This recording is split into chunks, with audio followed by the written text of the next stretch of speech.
Welcome, Wapham crew, guys, gals, ghouls, new listeners, anyone who's listening beyond the Omniverse tonight.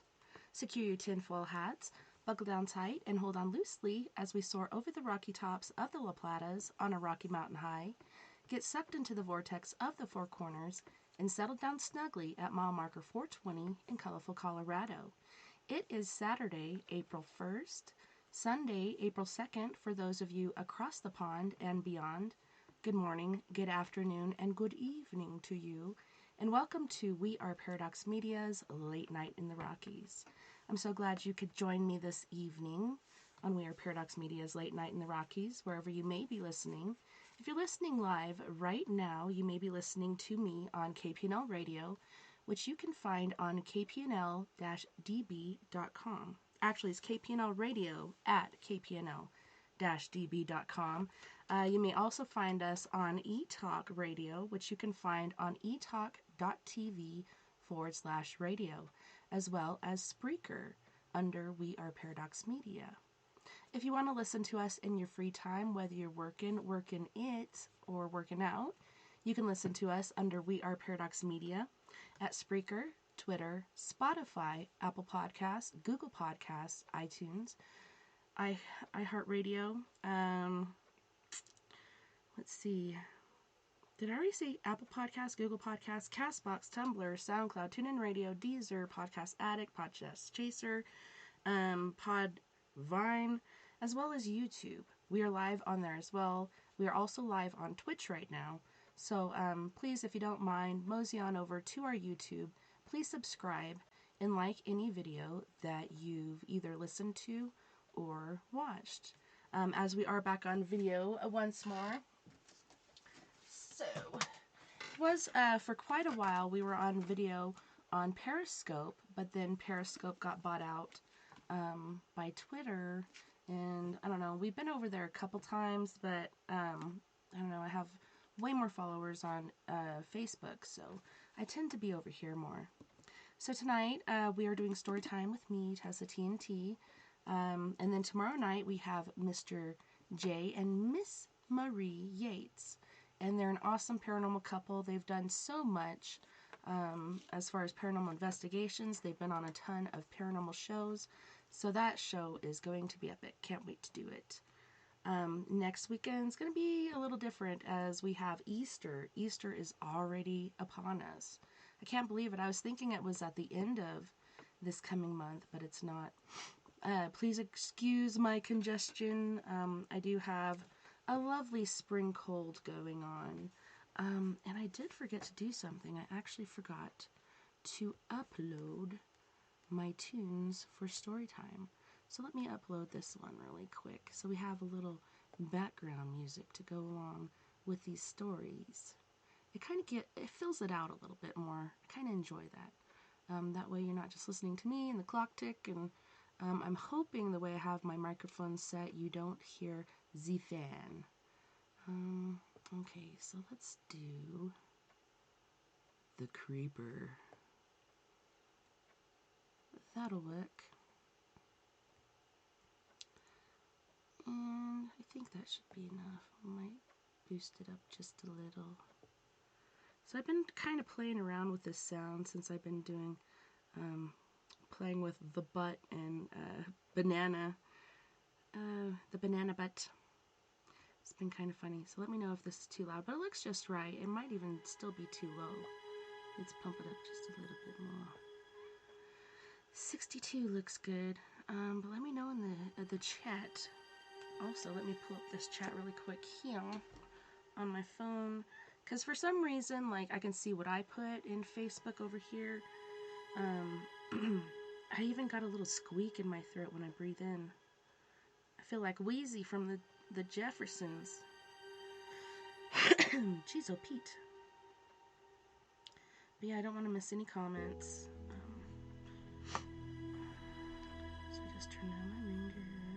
Aww. Today is April Fool's Day, and for a lot of people it's a lot of fun, but when I just pulled up Facebook, and I was reminded earlier, like, my husband didn't say anything, and I felt bad because I didn't remember until I was getting everything together, and then something popped in my head. This is the anniversary of not only my husband's brother's death, but my nephews Charlie, Steve, and Jim, and my niece Chrissy. Their dad had to go in and get something removed from his brain. I think he had some sort of tumor or whatnot, and the guy that was doing the surgery was a drinker, and unfortunately they cut too deep into the I just had it in there, the sagittal sinus, and they're talking, joking around, whatever, and not even paying attention to the color of the blood. They didn't have the oxygen correct, so yeah, very sad. They lost a very wonderful person that day, and I wish I could have met him because I've heard a lot of amazing stories. But rest in peace, Steve Peterson, and we'll see you on the other side. And I just want to send out love and prayers to the family, because that's a very sad situation. Same thing kind of happened to me when my dad passed, which is January 7th. I didn't even realize. Which is January 7th. Okay. Yay, Julia. Thank you. Thanks, Julia. Type that really quick. Thanks, Jules. Julia, she's got my back. Aw. Yeah, I've been working on the sound for a while.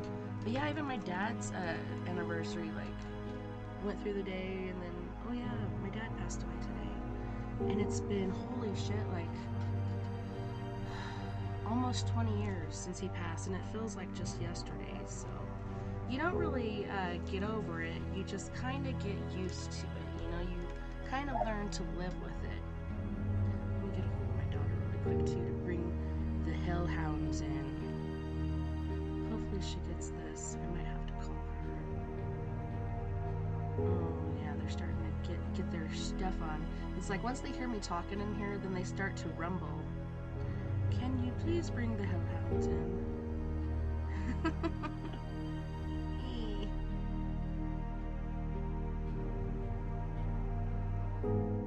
And I might just call her for extra measure, because we don't need no dang hellhounds in the background. I don't know, could actually add to the whole experience, but I don't think so.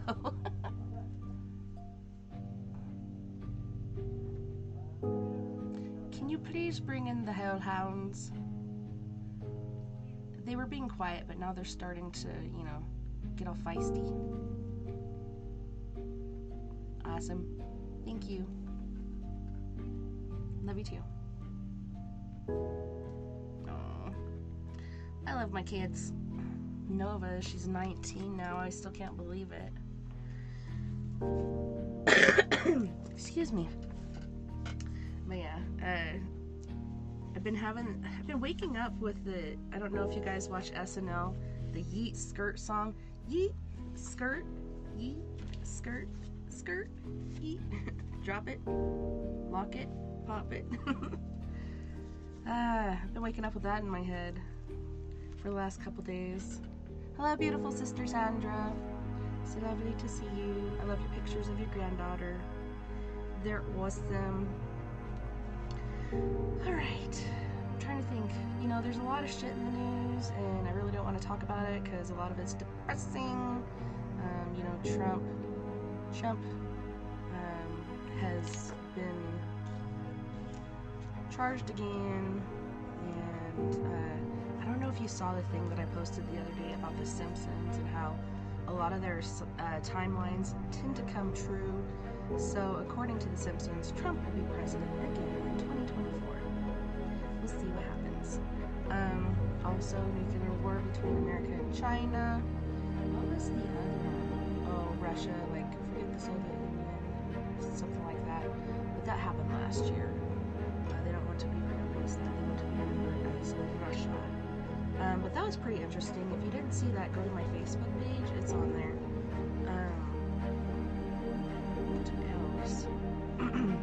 Tornadoes going crazy. Global warming, peeps. It is happening. Yeah, it's like, you know, we have this atmospheric river going through California, and then we're getting hella snow. California is getting a lot of snow. People from like Utah and all over actually sent $200 to those guys to aid in the retrieval of people up there in California that are not used to this stuff. Saving them, and yeah, tornadoes everywhere, even places that should not have tornadoes now. So anyway, I just think it's going to get crazier and crazier every year. And then we were talking last weekend on the Paranormal Forum about, volcanic action, volcanoes erupting everywhere. Our friend Johnny is saying there's going to be one erupting in California. So we'll see what happens with that. But yeah, kind of something to look at or look forward to. Not so much. And chemtrails, yes.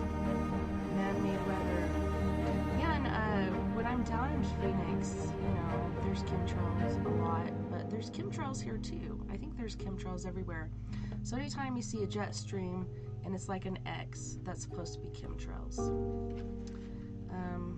Yeah, maybe we'll do something on that next weekend, Julia, because I know we got our dates confused and stuff, so maybe we'll have you on the 8th or 9th. I know the 9th is Easter, and everybody's going to be expecting me to go do something, but I'll do the Easter egg stuff and stuff like that with the family in the morning, and they can go to Cortez or wherever in the evening, and I can do my show, but,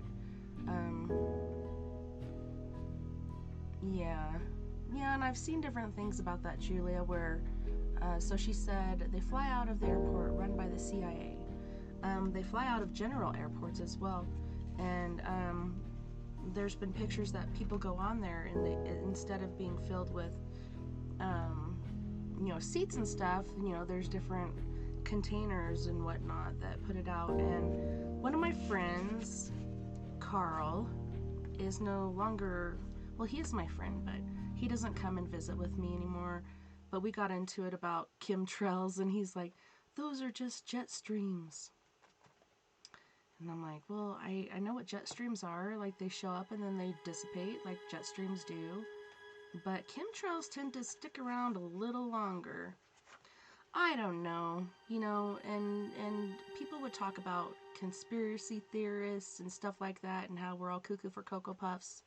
But then time and time again, all these different things come true or come to pass, and they're, contrails, chemtrails, yeah.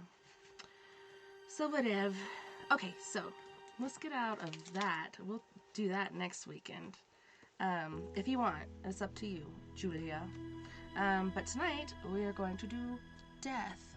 So this is a history of man's obsessions and fears.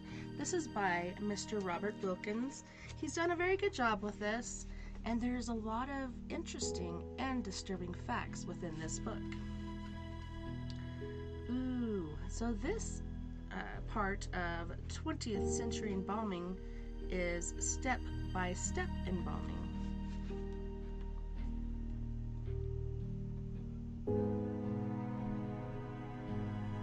So in general, the sooner embalming is started, the fewer the difficulties, especially those problems brought about by coagulation of the blood. Nevertheless, cleanliness and good hygiene are paramount considerations at all times. Consequently, the embalming process begins with a thorough washing of the dead body with soap and water. Next, the embalmer chooses the vein he will use to drain the blood from the body and the artery through which the preservative will be injected into the body.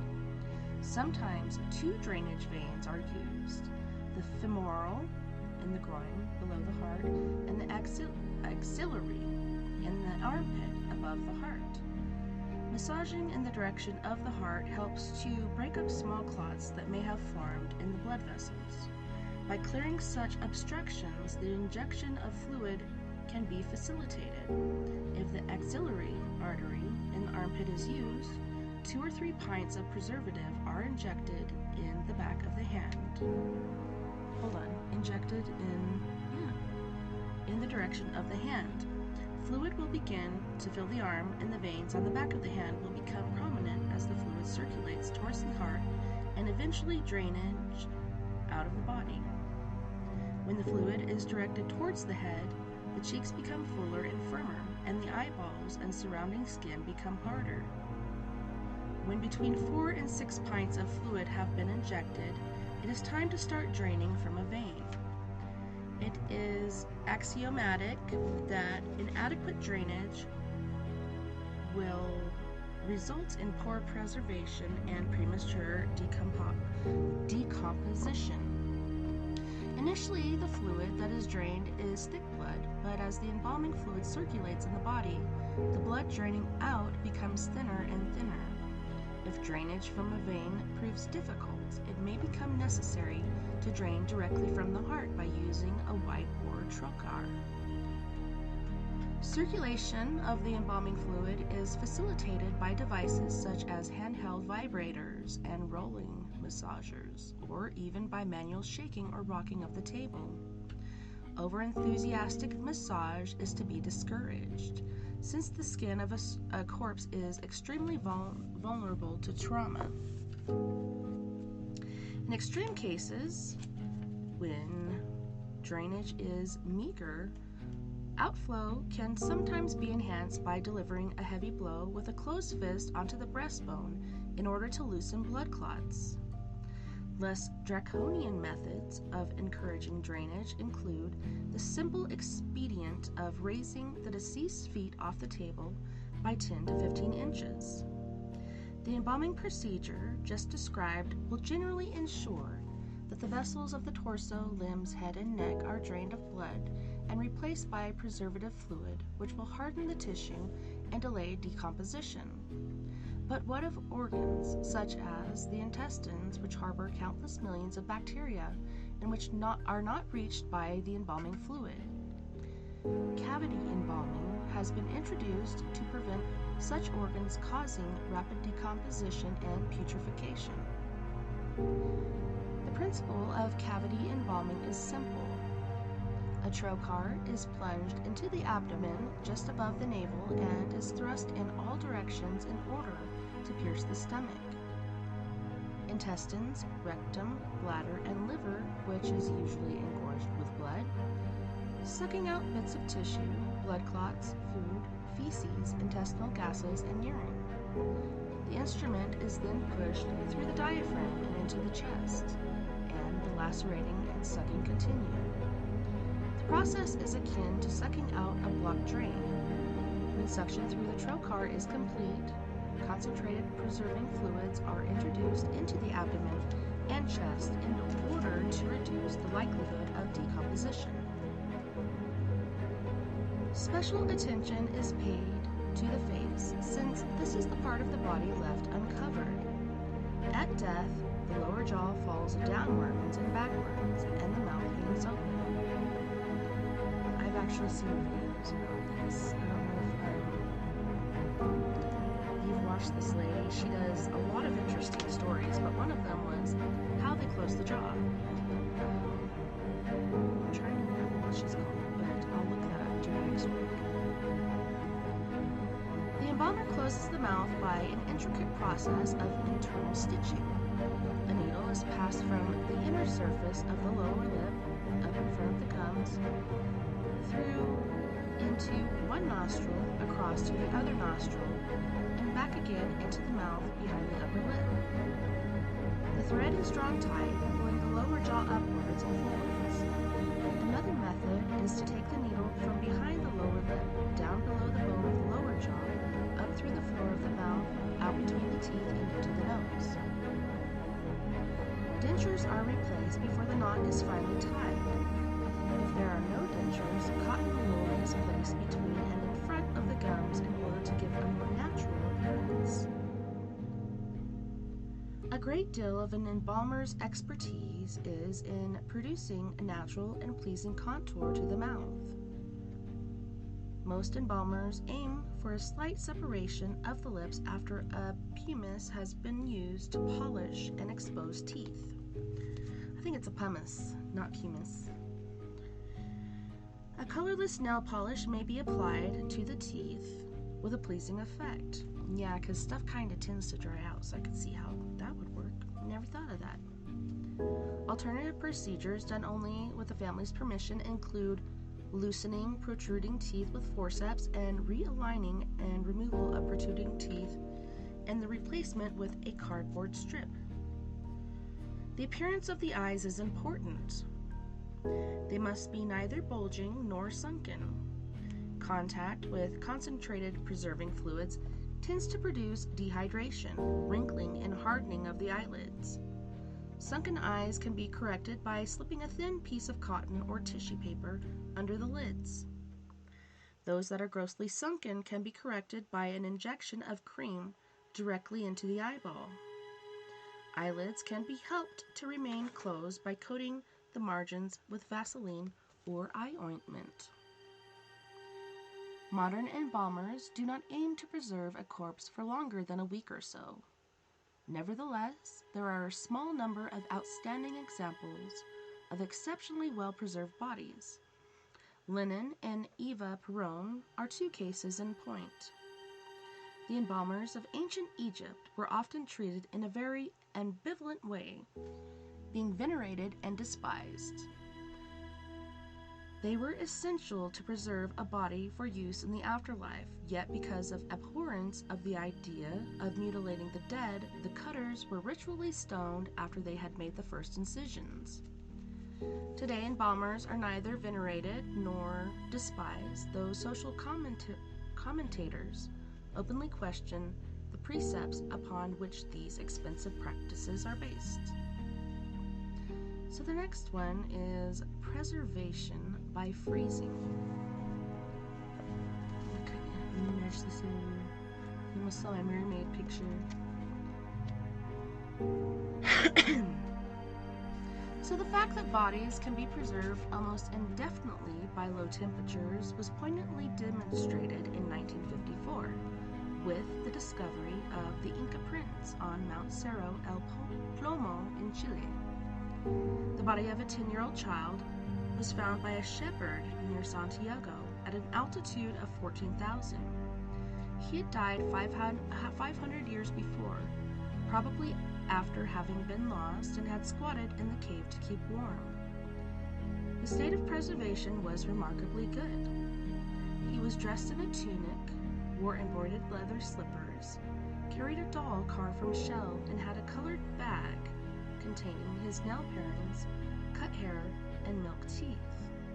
Since there were no obvious signs of violence, it seems unlikely that the child was murdered, although it is known that as part of Inca religious ceremonies, youth were also taken up into the Andes, made intoxicated with alcohol, corn, beer, and narcotic cocoa leaf, and sacrificed by strangulation. So, I'm thinking since he was found with a bag of these certain things, this was a sacrifice. And as I was reading this, I was thinking, this sounds like a sacrifice. I don't think he just went in there to get warm. I think he was an actual sacrifice.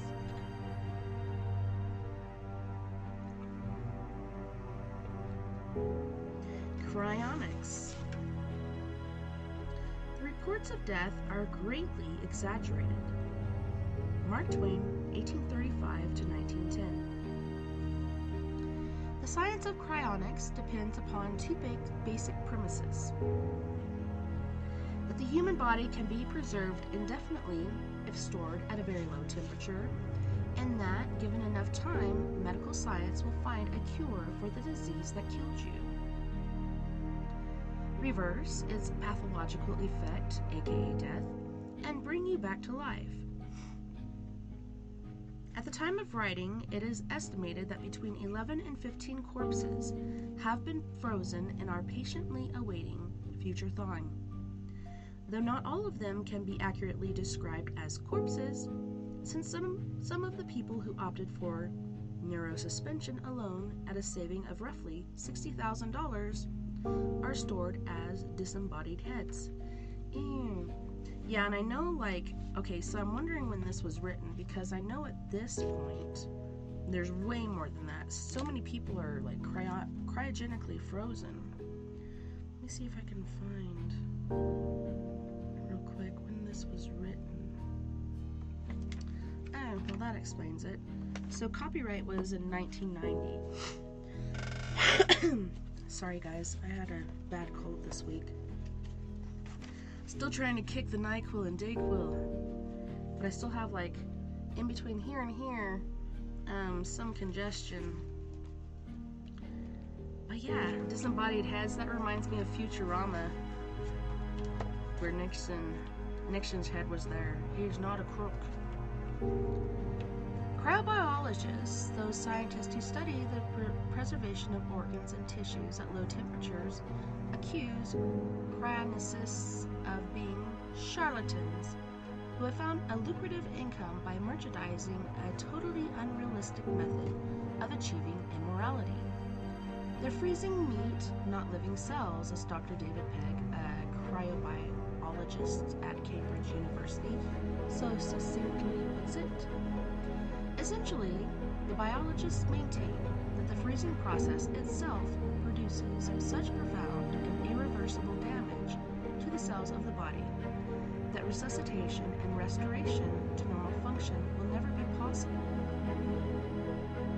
The reposit from the cryonicists is that nothing will be impossible to the technologists of the future, not even the repair of the very cellular damage caused by today's imperfect freezing methods. The maxim of cryonics is that it is better to have even a small prospect of immortality, however enormous and statistical odds might be against cure and resuscitation, than the absolute certainty of total bodily destruction which is brought about by burial and cremation, religious afterlife notwithstanding.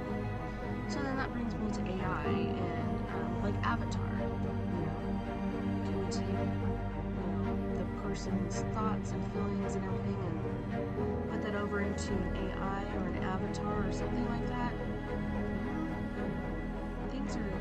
Prospects are endless. The freezing process.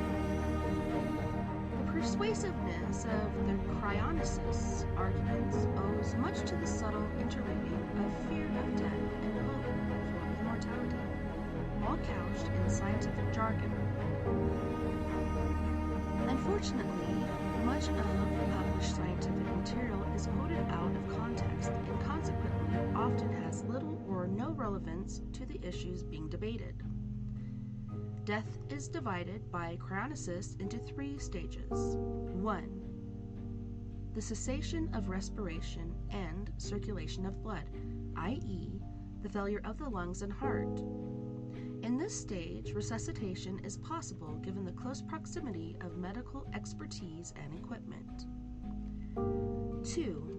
That at which resuscitation is no longer possible with today's technology, but in which not all the cells of the body are dead. 3. That at which all the individual cells are irreversibly dead. Stage 2 is sometimes called suspended death or cryonic suspension, and is the time during which the body can be thought of as dead, but not very dead. It is in this second stage that cryonicists believe the death process may be ultimately reversed by the scientists of the future. And the first cryonic suspension took place in 1966. A woman was frozen but was later thawed and buried when the relatives had second thoughts.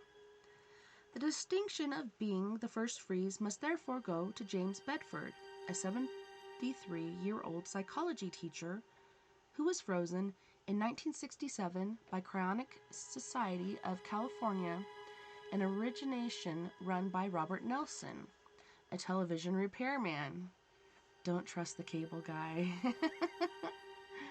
Oh.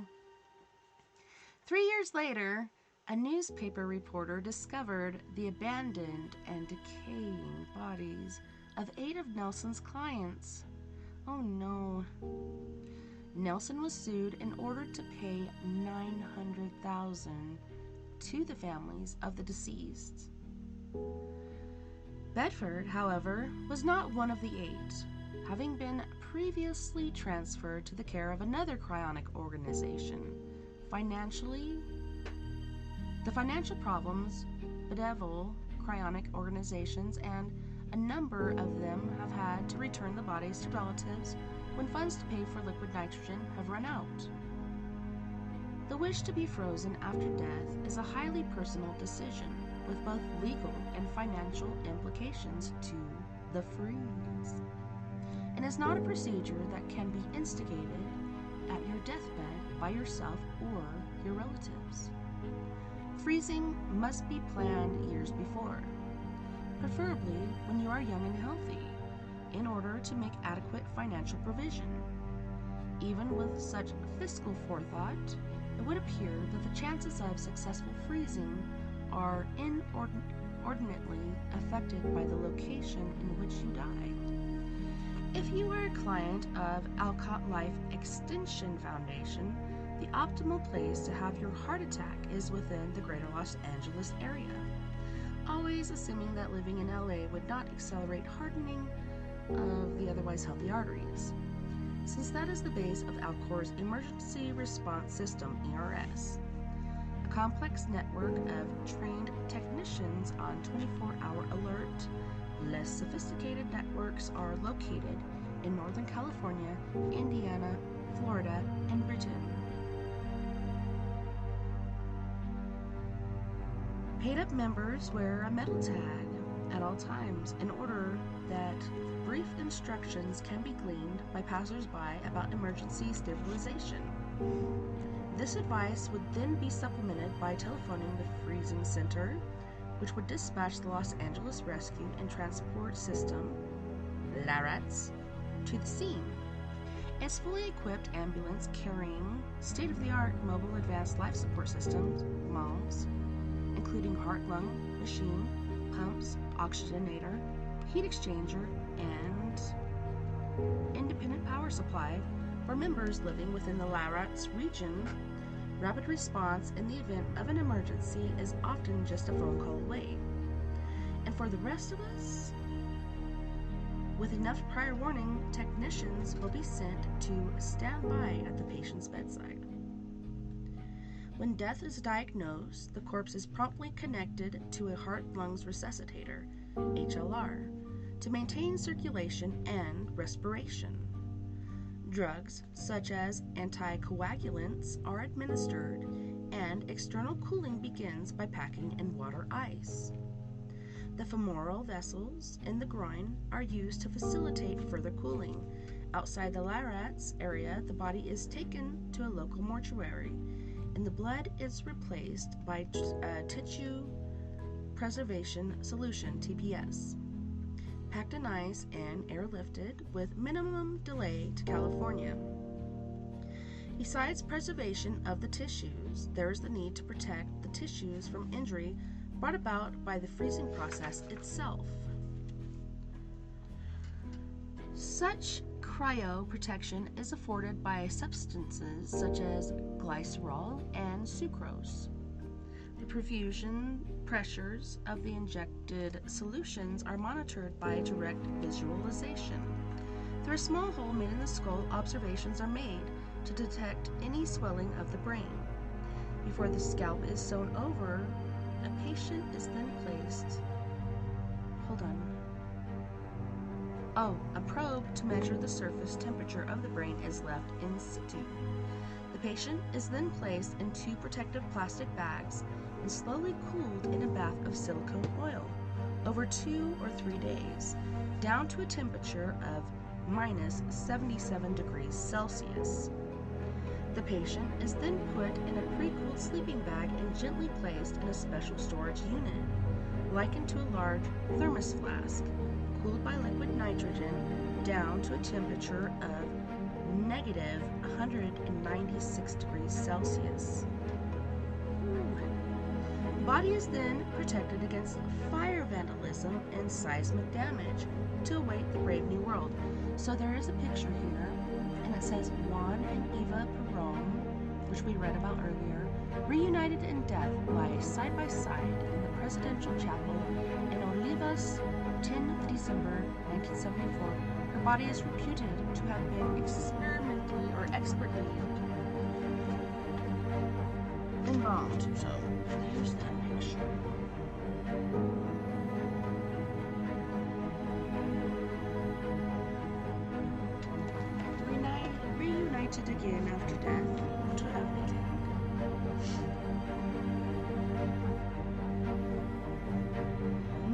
practices that are now carried out on fee-paying clients of American cryonic organizations were first mooted by Robert Ettinger.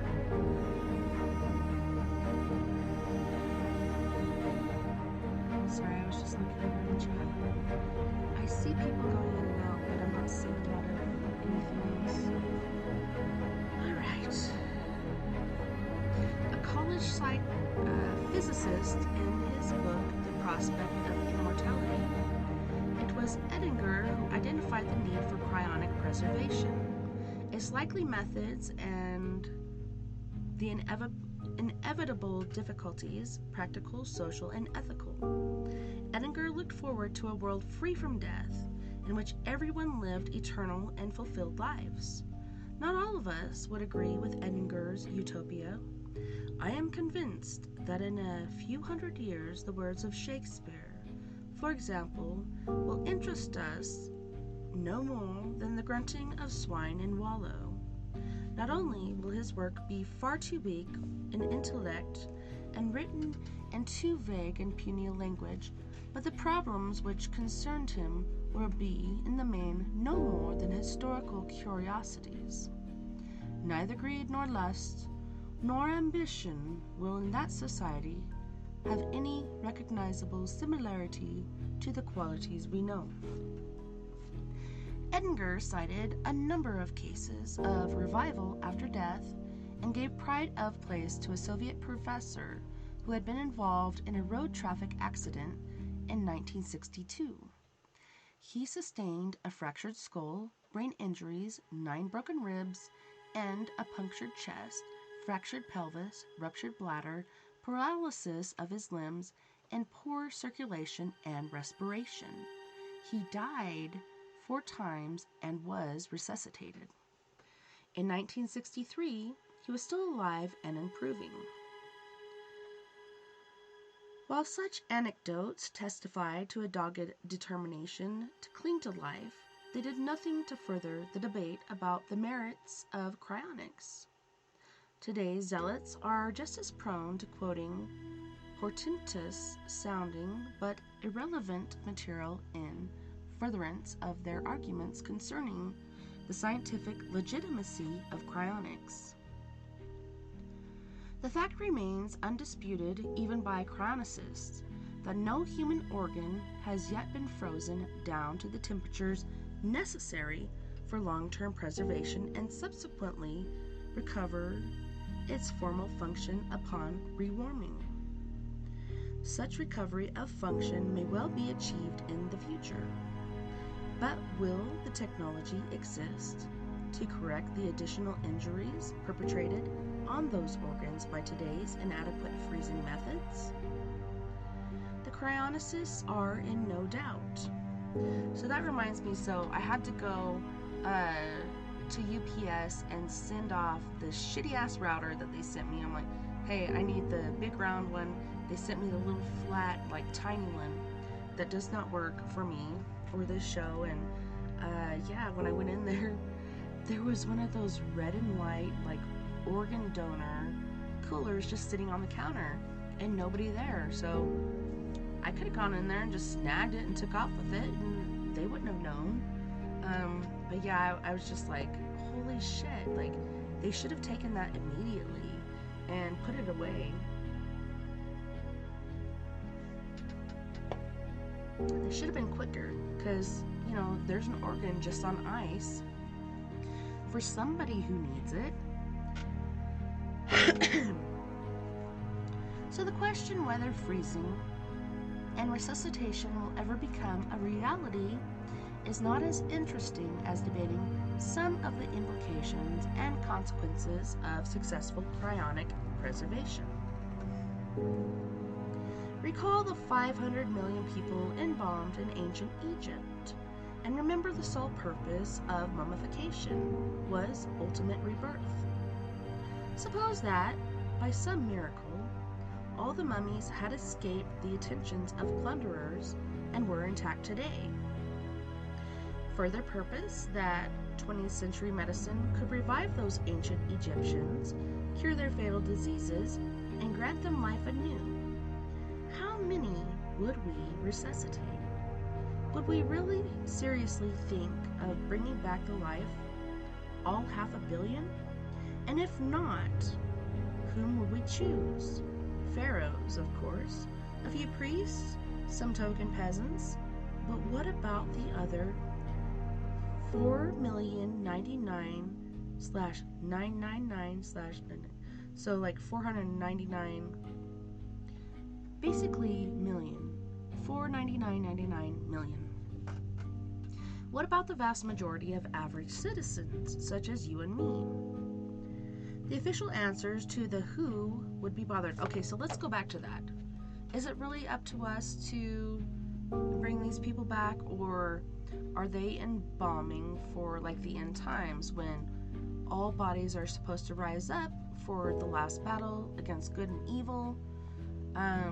That's more what I'm thinking. Like, I'm not thinking like, hey, it's 2052, let's go resurrect all these pharaohs and such. I don't think so. I think it's preservation of the body for that final battle, or whatever, for, you know, the way the earth is supposed to be. And then people wonder about oh, well, if I get cremated, will I be resurrected in the end times? I think so. Hi, Mike. Yeah, so I don't care if you're buried, if you're mummified, if you're cremated, or whatever. I'm pretty sure if you're meant to be, you will be resurrected in the end times. So the official answers to the who would be bothered question have a hollow ring.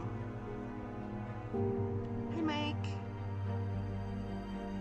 The first reason given is to why our descendants would want to revive us is their respect or for human life and concern for the medical problems of the long dead lying mute and disease-ridden in a future Elysium of perpetual health. The second reason is even more limp, goodwill. The third and final reason is a cross between altruism and scientific machismo. Dramatically recovering patients who a century ago took this bet to opt for cryonic resurrection and showing them the new world they won might well be an interesting and appealing activity for future proud of its achievements. Intimately bound up with why bother is where would we put them all? Integer saw no problem. He calculated that the frozen population would increase by 4 billion every 30 years. He also guessed that it would be 300 years before civilization reaches immortality level. That made a grand total of 40 billion to revive and relocate. Holy shnikes. There's ample room in our planet for 40 billion people. Is there really? So this was written in 1990s. Maybe they're not where we are right now. Most of the land surface is thinly populated with vast areas of the Antarctic, the jungles of South America and Africa, the deserts of Australia, Asia, Africa, and the United States virtually empty. And when these are full, Edinger suggested honeycombing the earth with vast underground complexes or setting up homes on some distant asteroid. With eternal wall-to-wall soaps at game shows on a remote lump of rock orbiting beyond Mars. Perhaps resuscitees would begin to look back to the good old days when death came as a blessed release. The problem of age was easily resolved. If a future technology society was able to bring you back to life, it would also be able to rejuvenate you to look as young as you wished, with the physical features you had always wanted. So that brings me back to the whole AI or avatar thing. So putting your thoughts, your memories, everything into this other being. That's an avatar. Pretty intriguing. The universe would consist entirely of Venuses and Adonises, or Adonises. Good news indeed for the fat, the gawk, and the disproportioned. But what an even greater boon it would be for those babies born with congenital malformations. All that parents would need to decide was whether such children were to live or be frozen. According to Edinger, freezing a hideously deformed and defective child would be an act of true mercy because of the laudable intention of future cure. For parents of a child who has been frozen after death, it is postulated that the grieving process will be markedly attenuated, since in some sense the child is less than dead. By similar reasoning, it is argued that bereavement in general would become less traumatic emotionally, since death would have lost its sting. Cryonicists argue that, ideally, people should be revived in the company of people they know, presumably in order to be able to talk about a common experience past.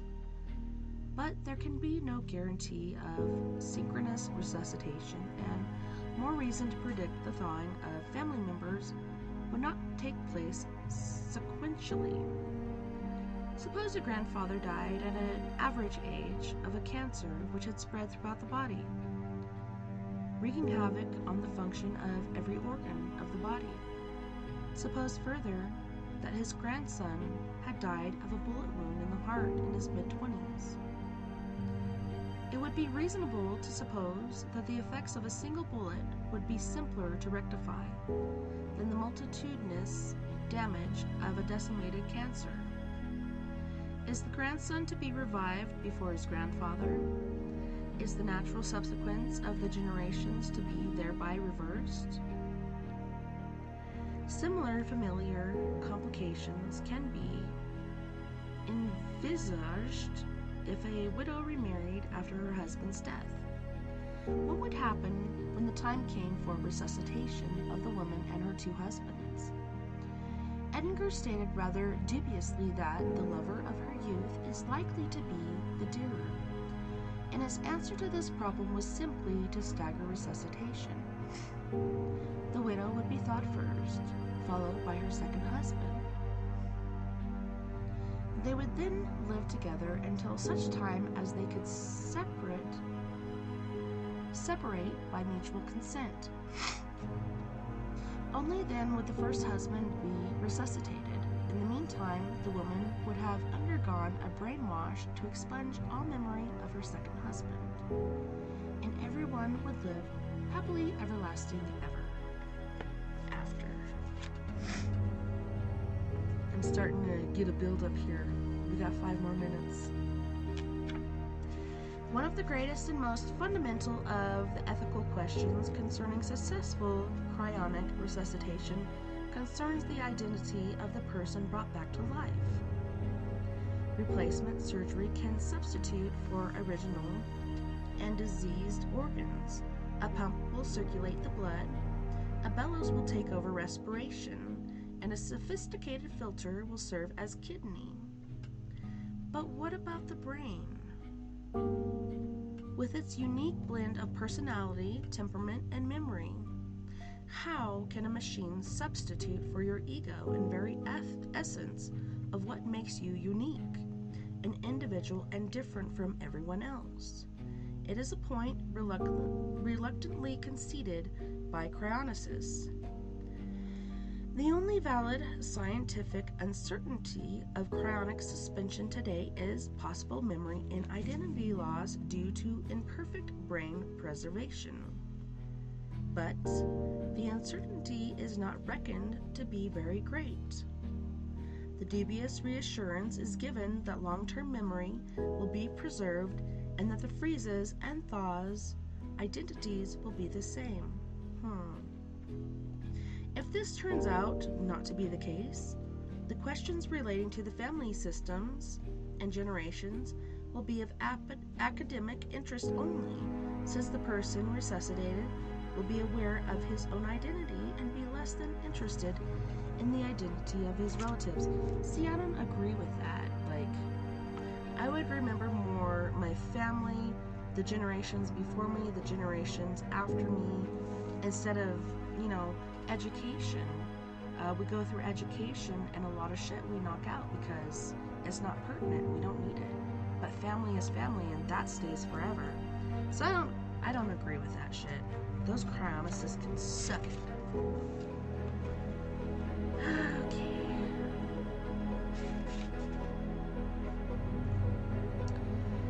The success of cryonic suspension and one's chances of ultimate revitalization could be profoundly affected by the mode of one's death. Ideally, one should die of an accident that would preserve the body's basic structure and pose the fewest problems for the technicians of the future. A simple severance of the spinal cord, perhaps. Complicated multi-organ pathology would probably ensure your suspension for many more centuries. The worst possible demise would be to be killed in a grossly mutilating accident, such as an explosion or an air crash, or to be irrevocably mutilated altogether.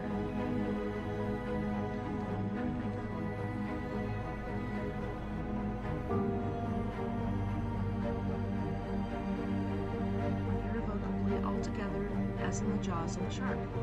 Yet even in these circumstances, cryonicists refuse to despair. They contend that the money that has been accumulated in your capital can be used to try to recover even the smallest bit of your anatomy. After all, a future technology, even the smallest bit, is able to grow a body from a cryonically preserved head will find it no more difficult to generate head and body from a fragment of skin or bone. Similar considerations apply to suicide. If one merely wanted to end one's present existence, it would be logical to choose a method of the S word that maximized the chances of ultimately being brought back to life. If, on the other hand, the very idea of life, now in the future, was anathema, a violent end, perhaps by jumping in front of a train, might be the method of choice. Okay, so here's a picture, which I don't know why they show it on this page, but the Inca prints the frozen body of a child preserved for centuries in a cave on Mount Cerro del Plomo, Chile. That was quite a while ago, but you guys should see that.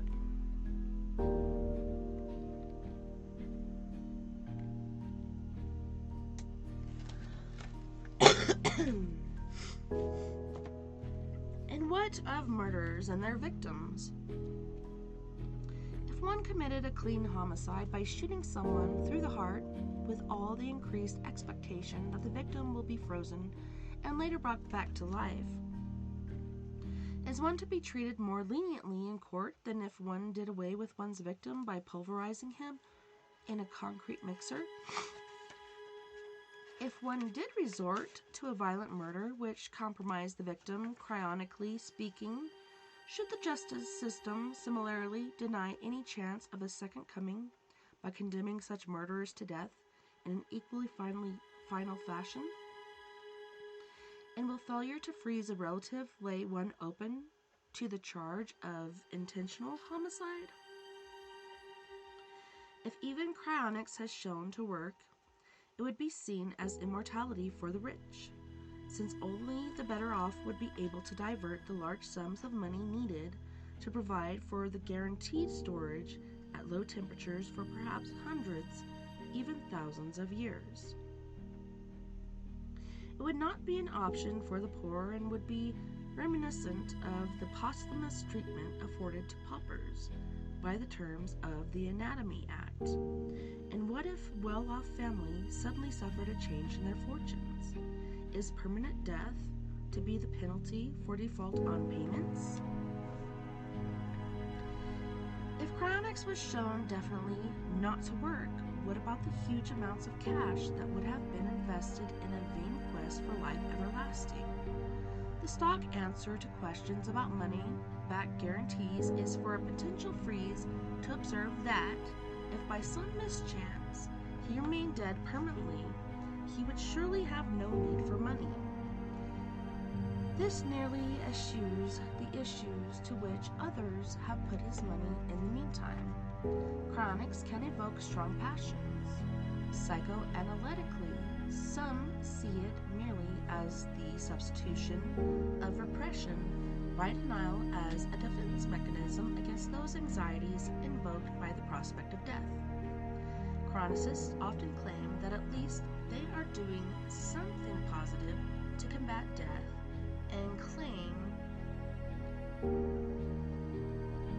and not just passively accepting it is inevitable. Many see chronics as an anti-religious movement with the expressed intention of permanently decaying salvation through death. Others are drawn to the idea of chronics, but remain unconvinced and have a deep-rooted fear of becoming the victim of an elaborate confidence trick or the butt of a posthumous ridicule. Dorican died aged 83, having told her son Saul to freeze her head. Saul respected his mother's wishes, and she was decapitated and the frozen head stored to be thawed in the future. At the present time, employees of an American psionics organization are being taken to court and may be charged with murder, since the California coroner contends that the woman died as a direct consequence of the barbiturates injected into her in order to prepare the body for freezing. The coroner has demanded the head for an autopsy examination, but thawing and dissecting would obviously seriously compromise Dorican's chances of living again. The case continues. Damn, Cletus, that's insane. Well, on that note, we have to go to our first music break. Let me pull this up. So on this break, we have Mr. Jeff Hilliard from the Los Angeles, California area.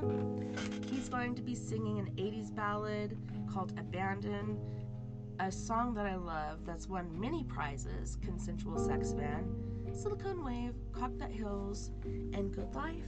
You guys don't go anywhere. We'll be right back after this music break.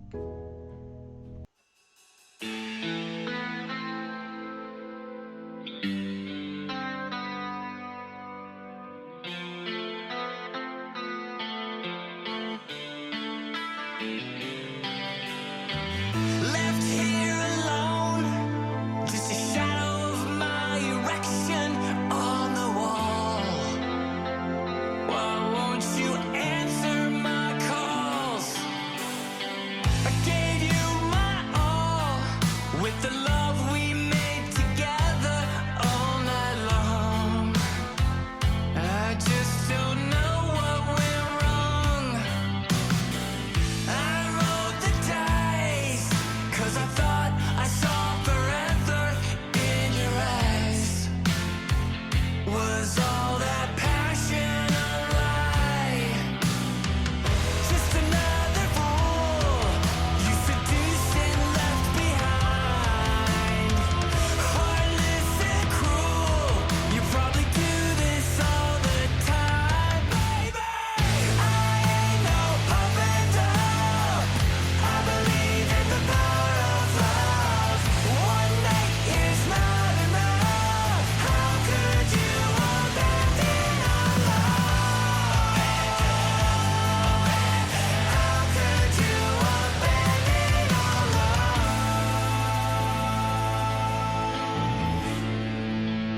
Let's go. Just get in the van.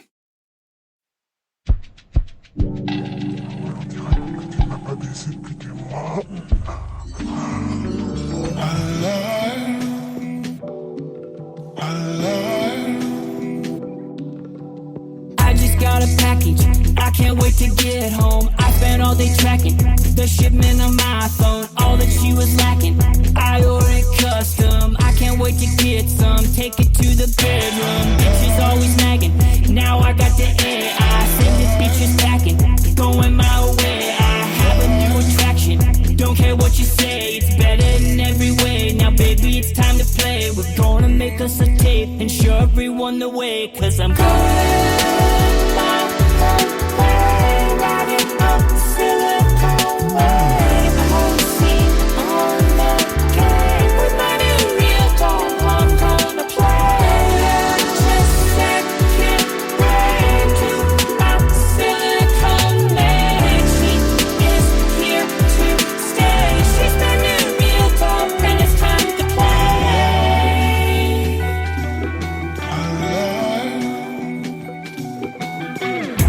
She don't need expensive date nights, never talks back, I'm always right. Stuff it in her face with all my might. She don't even care, we don't ever fight. She never cries when I'm testing the suspension. We blow it up like it's fucking Armageddon. We make the videos because this is perfection. Look at this erection, I don't need protection. Cause I'm going my own way, riding up the Silicon Way. I won't see on the game with my new real dog, I'm gonna play. Just second way to Mount Silicon Way. She is here to stay, she's my new real dog and it's time to play.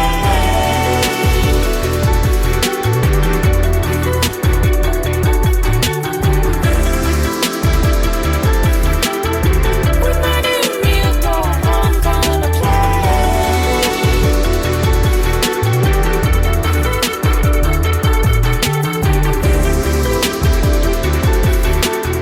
She's my new real dog and it's time to play. The woman of my dreams. Voulez-vous coucher avec moi? Fais-moi l'amour. Je suis amoureux. Je pense toujours à Enchanté, tous les gens, ma chérie. Mon Tous les frère gens. Nasty. tous Ils étaient le bonito. les gens. Fais-moi l'amour. Like living on a super yacht, making love to a robot. It's like owning a football team, but having sex with a robot. It's like winning an Oscar and Emmy or Grammy when you're fucking a robot. It's like saving a family with a newborn from a fire, but you're fucking a robot.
You're a fool with nothing to offer.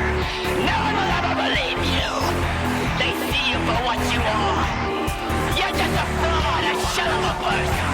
And now the marvelous fears of penetrate the demons that love you. They enslave you into the dungeon of the hate. I am the son of a...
Excuse me! Excuse me! You got a cigarette? You help a guy out with some spare change. Anything will do, man. Oh, God bless you. Can I just get your change? I missed the bus. I got these 6 right there. I'm not an animal! Moving like a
Clapham crew, thank you so much for hanging out with me tonight on We Are Paradox Media's Late Night Rockies Storytime with Ma, TessaTNT. Yes, tonight we are reading Death, a History of Man's Obsessions and Fears. And it's been pretty intriguing, I must say. Pretty gross sometimes, like, ooh-wee, T-shame, why go say that? Yes, death is gruesome, and different things we do to preserve our bodies is pretty intense. But I'm grateful that you guys are here and that I can hear you, Sherman. Yes, I know. I don't know. Holy shnikes, it's pretty quiet. Let me turn this up. Weird. Sometimes the mic is super loud and sometimes it's not. Oh, that's why. I am muted. There we go. Okay, let me also do this. Turn off the headphones. I don't need to hear myself.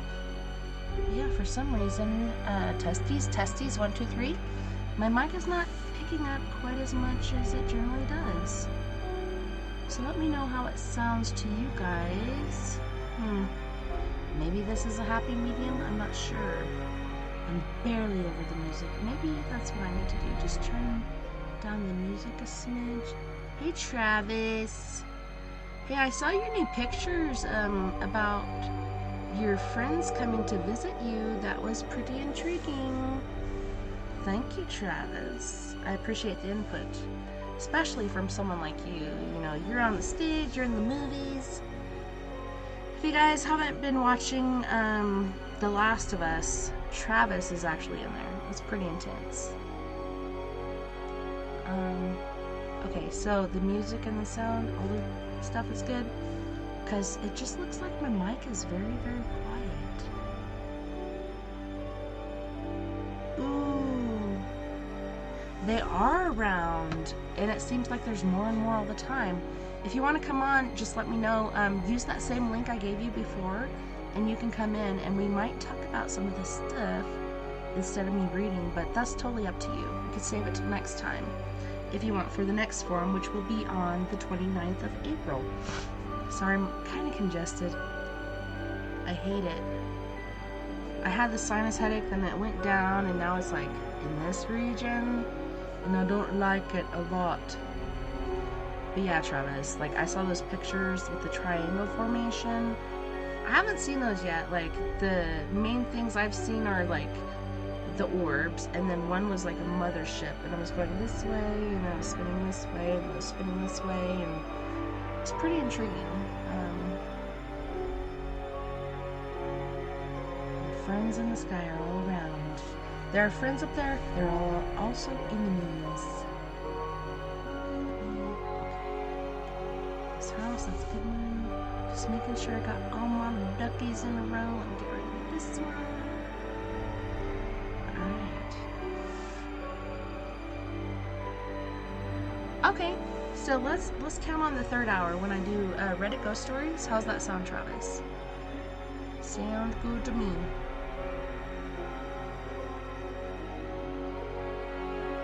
I'm trying to... Oh, thumbs up. Thumbs up. Yes, let's try that for the third hour. So in the meantime, we're back to this book. And we're in chapter... I believe this is 4. Written on stone, the king and the commoner. On a 13-acre site leveled to within a fraction of an inch, 2.5 million blocks of limestone and granite, each with an average weight of 2.5 tons, rise up in step tiers to a height of over 460 feet. 100,000 men worked in shifts for 20 hours to complete this. Still, the most famous tomb in the world. Deep inside the structure, there was a small chamber in which stands a highly polished granite sarcophagus. It is empty. Cheops no longer rests within this pyramid of Giza. If Cheops' intention was to await eternal life safely cocooned in a mountain of stone, his empty grave attests to a misplaced optimism. If the king who conceived and built the only one of 7 wonders of the ancient world that still remains, he succeeded admirably because of his pyramid. Cheops is remembered 5,000 years after his death. The vast majority of humanity is long forgotten in 50. On 11 November 1920, King George V and Queen Mary, together with the Prince of Wales, the Duke of York, and numerous other royals, 100 holders, both British and foreign, attended the funeral of the national hero. 100 holders of the Victoria Cross lined the nave of Westminster, which he fell. Is covered by a slab of black Belgian marble. The good toward God. The inscription reads, "They buried him among the kings because he had done good toward God and towards his house." On a nearby pillar is pinned the Congressional Medal of Honor, the highest military honor of the United States of America. No name appears on the stone, despite the fact that he was buried in the most illustrious cemetery in Britain. Such is the memorial of the unknown warrior. The idea to commemorate an anonymous soldier came to the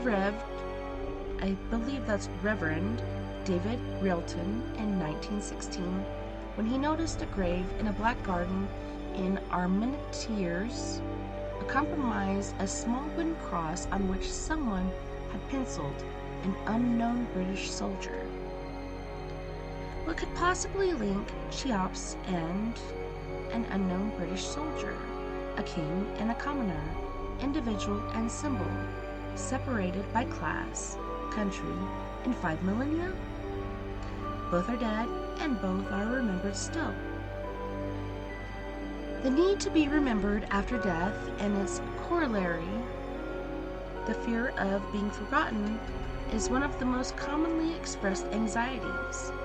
Who among the living does not feel discomfort at the prospect of being unremembered? A century from now, it will be as if we have never existed, and to most of us, that realization is deeply disturbed. And yet, in human history, billions have departed this world, unlamented, unrecorded, and unremembered. And countless billions more will follow. The lot of most of us is to be remembered by our grandchildren and be unknown to our great-grandchildren. Through the centuries, people have had recourse to many diverse strategies in order to increase the likelihood that they would be remembered by succeeding generations. Such have included burial near the pious and famous, burial close to living relatives, and construction of ostentatious or eccentric memorials. So here's a little picture, the narrow street of a Roman cemetery buried beneath St. Peter's Basilica and facing the direction of the high altar. The cemetery contains the body of an early Christian, Amelia Gorgania, who had elected to be buried close to St. Peter himself. Okay, let me turn this over here so I can see what I am doing. All right.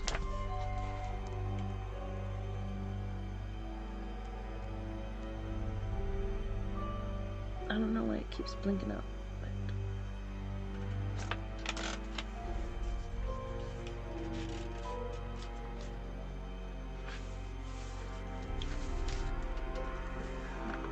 Many people have concluded that the length of time that they will be remembered after their death is directly related to the caliber of those buried in the immediate vicinity. It was for this reason that many early Christians vied to be buried close to St. Peter in Rome. In 1939,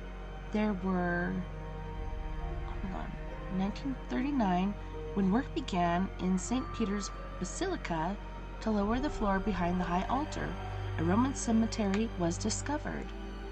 Archaeologists believe that they have identified the bones of St. Peter himself. Amelia Gorgania, a Roman Christian, is known today simply because she contrived to be buried close to the saint and her grave was discovered during the excavations. For reasons of sanitation, pre-Christian Romans were buried in mausoleums built on the sides of the roads leading away from the city. Okay, so they say for like purity and clean reasons, but there's been so many times where I've seen it where there's, people are stacked up and there's juices flowing from the sarcophagus and it's like flowing down, and then there's like puddles down below, and really it's not the cleanest thing. It's kind of yucky. Ew.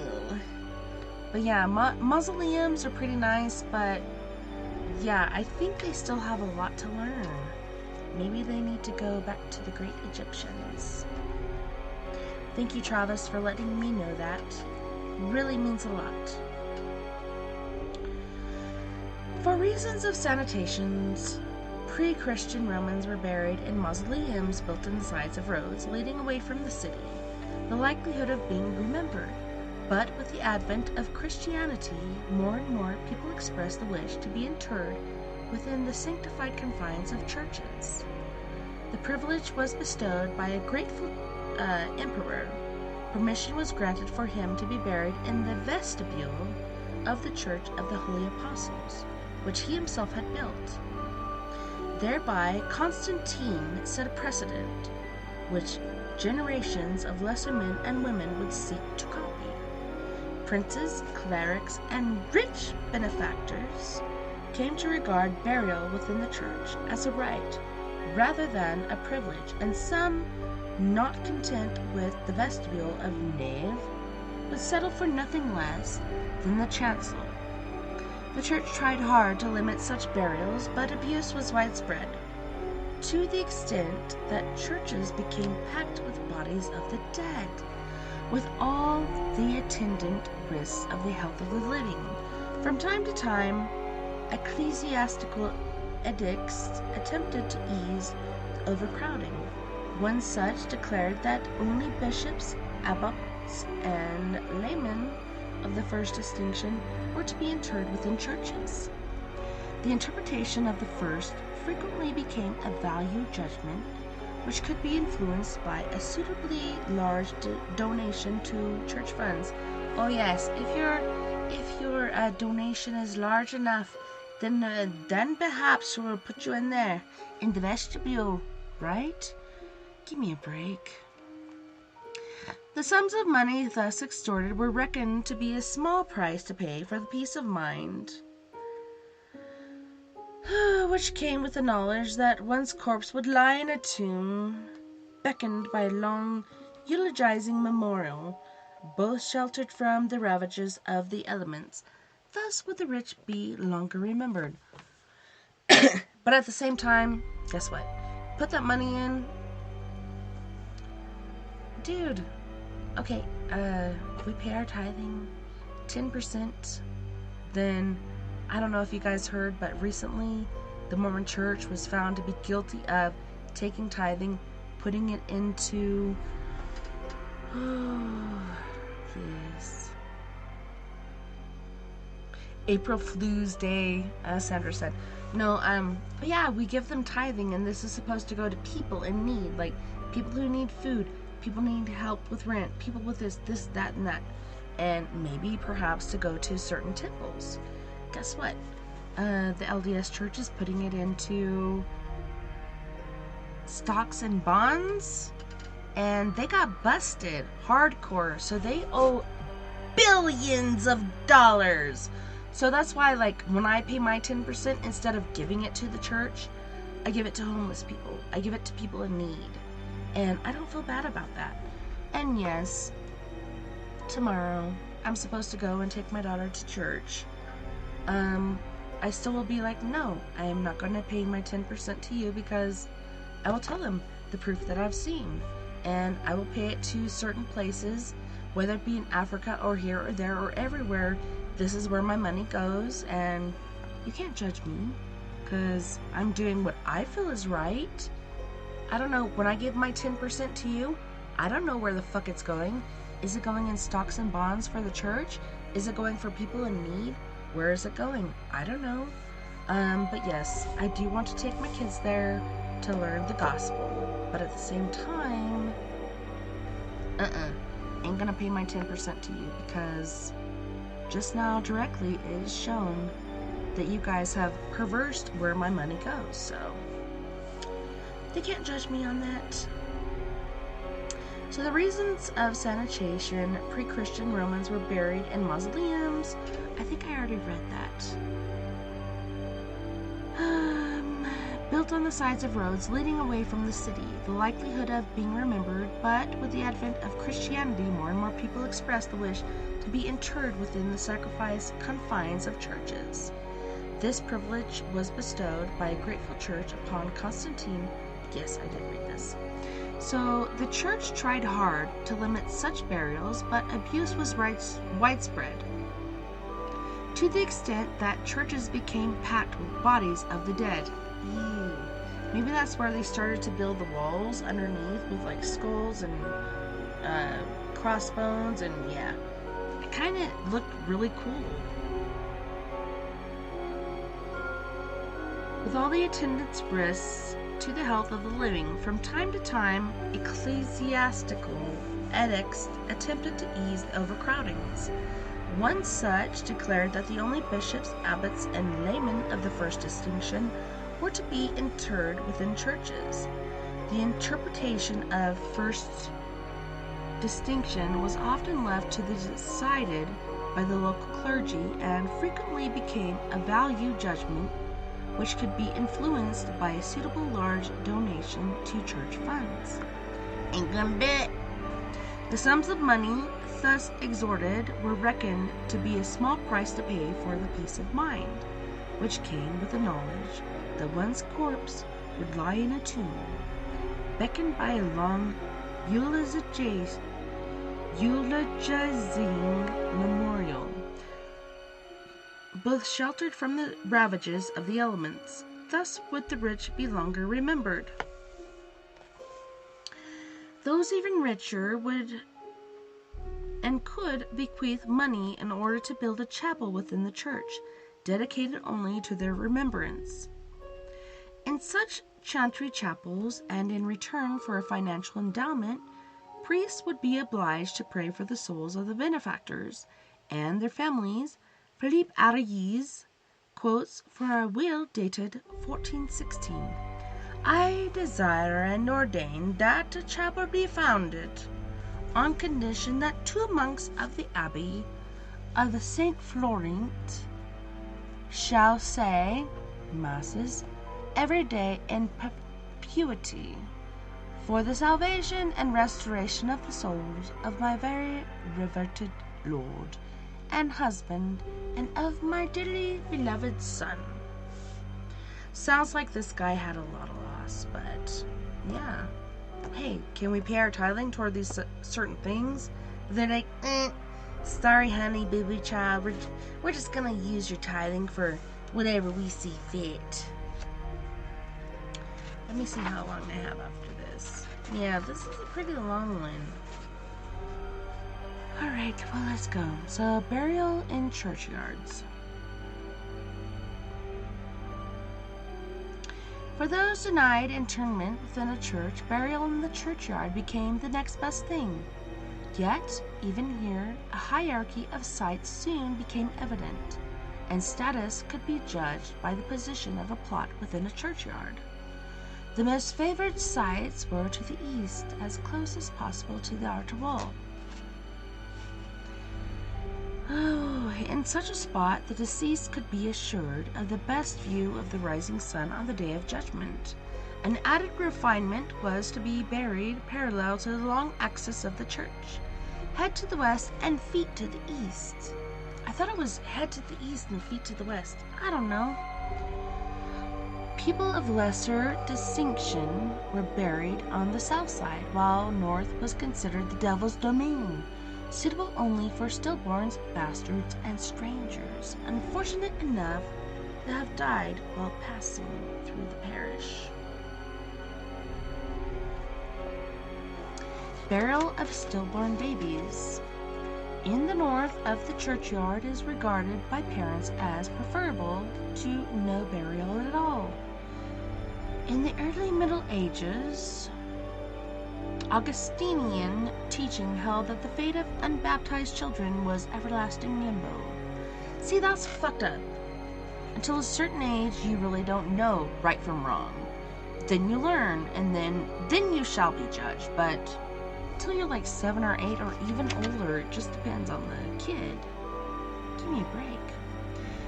Many parents try to circumvent this cruel edict by taking the dead child to the shrine of a saint and spuriously claiming that their child has miraculously revived.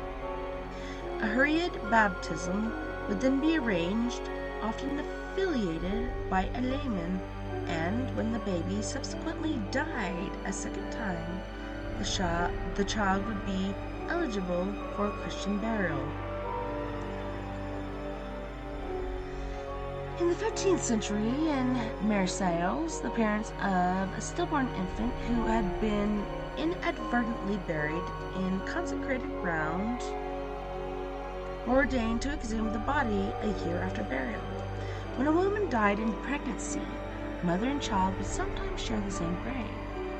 At other times, the foetus would be cut from the mother's womb and buried outside the graveyard. If they died together, bury them together. Because they are one. That's what I feel. Suicides, if they were buried in consecrated ground at all, were often deposited in the north and, as an added sign of public opprobrium, laid north-south instead of east-west. Predictably, there was bound to be someone who would find an advantage in being buried to the north of the church, such as Humberside, man whose headstone read, "And that I might longer undisturbed abide, I choose to be laid on this northern side." During the Middle Ages, pressure of space finally ousted the devil from the northern of the churchyard to make way for burial of locals. In our time, an English churchyard is regarded as haven of peace and tranquility. In a hectic world, the weathered and titled tombstones amid wildflowers and stately yews engendered a sense of restfulness and timelessness. The contrast with the sights and smells of an 18th century churchyard could scarcely be more stark. In their instance that burials take place outside the city walls, the pre-Christian Romans showed a better grasp of the potential health dangers of corpses than did succeeding generations. As we have seen, the innate logic of this form is disposal of the dead was lost in the Middle Ages as more and more people expected burial in God's acre as the land surrounding the church came to be known. In the 18th century, as towns and cities swelled in population, there developed a chronic shortage of space in churchyards. The first solution to this problem was simply to pack the coffins more tightly together. Later, coffins were stacked one upon the other, often to extend the ground level of some churchyards rose fully 20 feet above that of the church floor. Holy shnikes. That's pretty bad. Trying to see things. Another solution to the problem of lack of space was to grant only limited tenure to the occupier of a grave. Indeed, space became at such a premium that tenancy of a plot was sometimes measured in days, even hours, before the coffin was raised, removed, and another put in its place. The vicar in Hoptonstall, Yorkshire, even had recourse to reusing headstones, having them engraved on both sides. Ooh-wee, shame, that's not cool. With so many bodies crammed into small churchyards, it was little wonder that a hue and a cry went up in protest from people living nearby. Hello, Sheridan.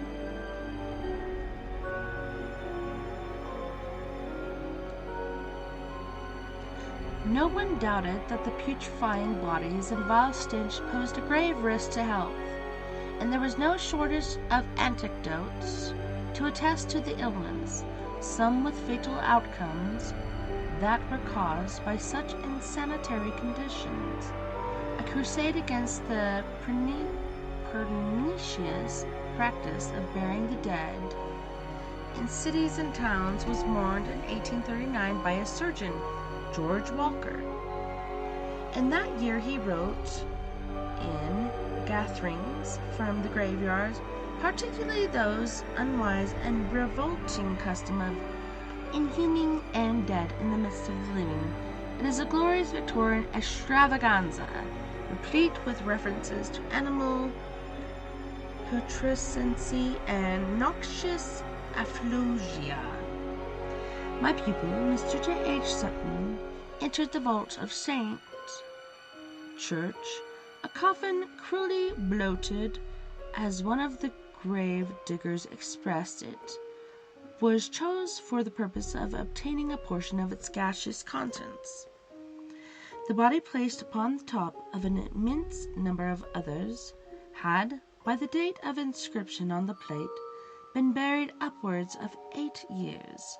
The instant the small instrument employed had entered the coffin, a most horribly offensive gas issued forth in large quantities. Mr. S., who unfortunately respired a portion of this vapor, he was instantly seized with a suffocation, difficulty in breathing, as though he had respired an atmosphere impregnated with sulphur. He had giddiness, extreme trembling, and prostration of strength. In attempting to leave the vault, he fell from debility upon reaching the external air. He had nausea, subsequently vomiting, accompanied with frequent flatulent eruptions, highly filled, and having the same character as the gas inspired. He reached home with difficulty and was confined to his bed during 7 days. So 7 days after this, he had to be confined to bed. Like, this ain't good. It was clear that the poor Mr. Sutton had contracted a fever and was to consider himself lucky to have survived. Similar acute symptoms of fever overcame Benjamin Smith, a sexton in the church of Little Berkhamsted, Hertfordshire, in 1835. Smith had lifted a stone which covered a vault in the aisle of the church in which 15 months before a child's body had been deposited. The coffin was found floating in water and giving off such a foul smell that the sexton instantly became ill with nausea, diarrhea, trembling, and prostration. Sutton and Smith were fortunate to have lived. Others were not so lucky. William Jackson, aged 29, a strong, robust man, was employed in digging a grave in the Savory. He struck his spade into a coffin, from which an extremely disgusting odor arose. He reached his home in Clements Lane with difficulty, complained to his wife that he had had a turn. The steam which infused and issued from the coffin had made him very ill. His wife stated that the cadaverous smell proceeded from his clothes, affected her with trembling, and produced headache. Jackson was ill for 3 days, but due to poverty was obliged to return to work within a week to dig a grave in Drury Lane. Here, in his ground, long saturated with dead, it was impossible, without disturbing previous occupants, to select a grave. A recently buried coffin was struck into. The poor fellow was instantly rendered powerless and dragged out by John Gray, to whom he was an assistant. Jackson died 36 hours afterwards. Holy shit! His death was attributed to cholera contracted from the previous victim. So perhaps he got it from the dead? So Venomous 4, hi, I want to offer a promotion for your channel viewers, chatbots. Okay, yeah, thank you, but no thank you. So the most celebrated case occurred in 1838 and became a cause célèbre in the attempt to forbid churchyard burials. The Weekly Dispatch of 9 September. See, I want to, fuck, let me go back. I want to erase this guy real quick, because fuck are you. I don't know how to do that. How to erase it.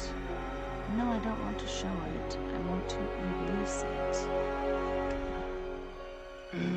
Hide. I'll erase you later. News. Now I don't even know where I was. But, let's see.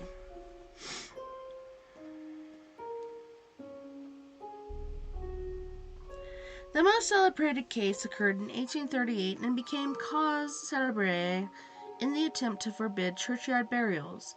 The Weekly Dispatch of 9 September 1838 carried the story under the headline, 2 men suffocated in a grave. An inquest was held in Aldgate on the bodies of Thomas Oakes, the gravedigger belonging to Aldgate Church, and Edward Ludet, a fish dealer at Billingsgate Market, who came to their deaths at the forenoon under the following circumstances. Mr. Edward Cheaper, the master of the workhouse, stated that about 11 o'clock while passing through Church Passage, Aldgate, he heard the loud screams of a female in the churchyard, and he instantly hastened to the spot and looked into the grave. About 20 feet deep, he saw the deceased gravedigger, Oakes, lying on his back, apparently dead. A ladder was instantly procured, and the deceased young man, Ludet, who by this time with several others had been attracted to the spot, instantly volunteered to descend to the assistance of the Oakes. The instant he stooped to raise the head of the Oakes, he appeared as if struck by a cannonball and fell back and appeared instantly to expire. So maybe he jumped in, breathed in those noxious gases and fell to his death? I don't know. Through a mixture of curiosity and philanthropy, Ludet had descended into a deep pauper's grave in which putrescent gases had replaced oxygen. Such graves were dug deep in order to accommodate up to 20 bodies, and were left open until full. Little or no earth separated the coffins from each other. Expanding on his thesis that insanitary churchyard burials caused illness and death to local inhabitants, Walker proceeded to cite the names of the worst offenders. The unluckiest and the unhealthiest Londoners were those poor souls who lived in Clement's Lane, a narrow thoroughfare close to the Strand. Within a short distance were cited no fewer than 4 burial grounds, so including St. Clement Danes and the notorious Enon Chapel, and several slaughterhouses. The living here breathe on all sides an atmosphere impregnated with the odor of dead. The inhabitants were compelled to close their windows to keep out offensive smells, especially in summer, and walls were often seen reeking with fluids. Walker directed a special venom at Enon Chapel on the west side of Clement's Lane. The building had opened for worship in 1823 and had given over its basement to the interment of the dead. It has been estimated that between 10 and 12,000 bodies were placed in huge pits under the church. In hot weather, long black flies were commonly observed crawling out of the coffins in vast numbers. The children who attended Sunday school in the chapel nicknamed these insects body bugs.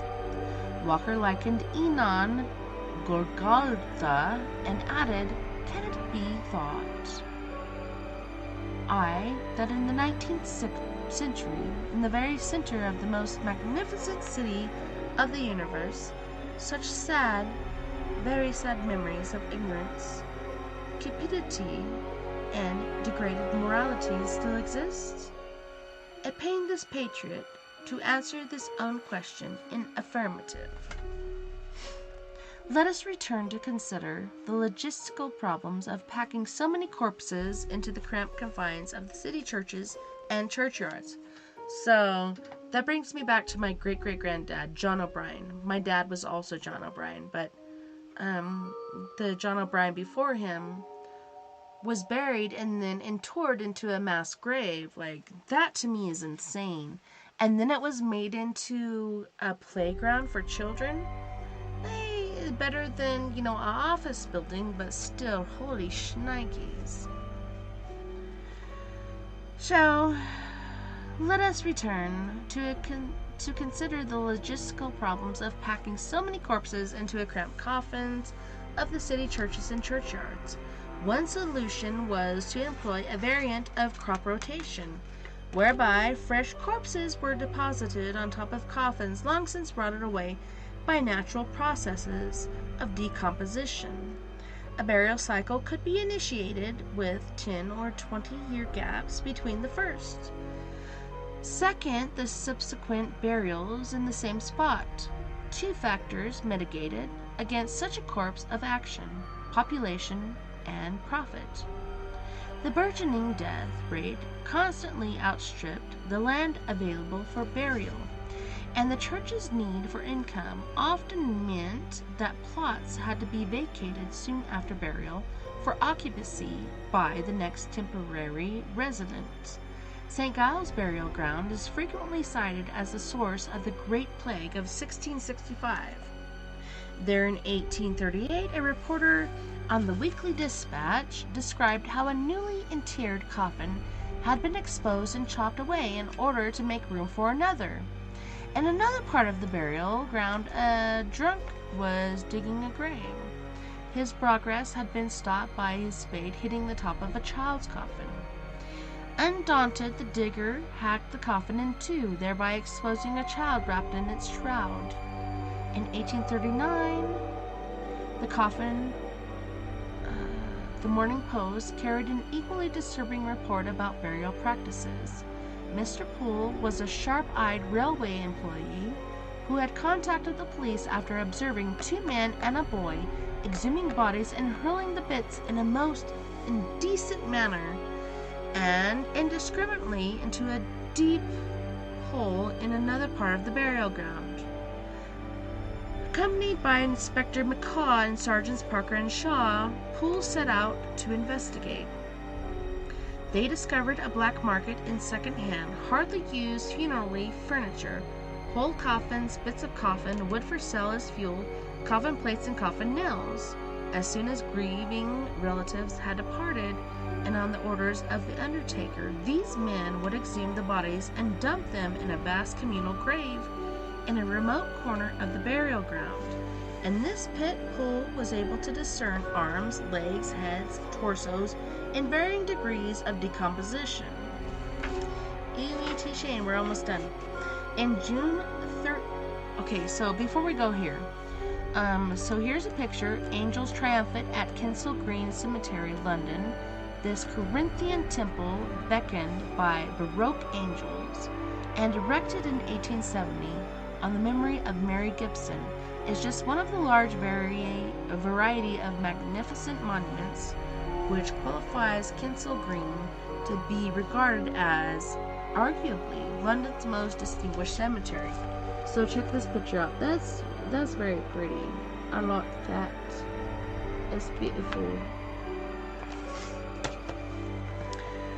Okay, so in June 1838, J.M., writing to the Times, addressing the same problem concerning the burial ground in Portugal Street, he had occasion to notice men carrying baskets full of bones from one area of the burial ground to another, with laudable constraint, since 12 of his nearest and dearest relatives had been consigned to graves in Portugal Street. I felt that perhaps I might at the moment be viewing in the baskets of skulls that pass before me those of my own family, thus brutally exhumed. It's so sickening how, like, people do these different things. It's very unfortunate. But on this note, boys and girls, we are going to go to our second music break. So, on this break, we have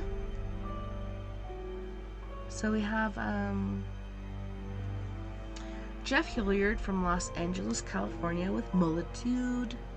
He's got such hip-hop, like, I love his music. It's amazing.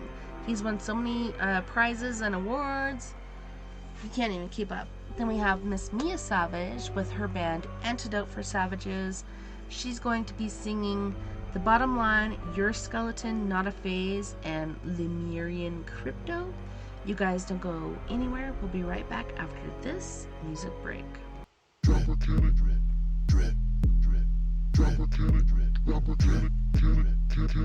got molar moves, got that molar too. You think it's wrong? Back of the head too long. Fuck that. Check these molar moves. You need a molar too. I can do no wrong. Back of the head long. Never gonna cut it. All these hookers sweet on me.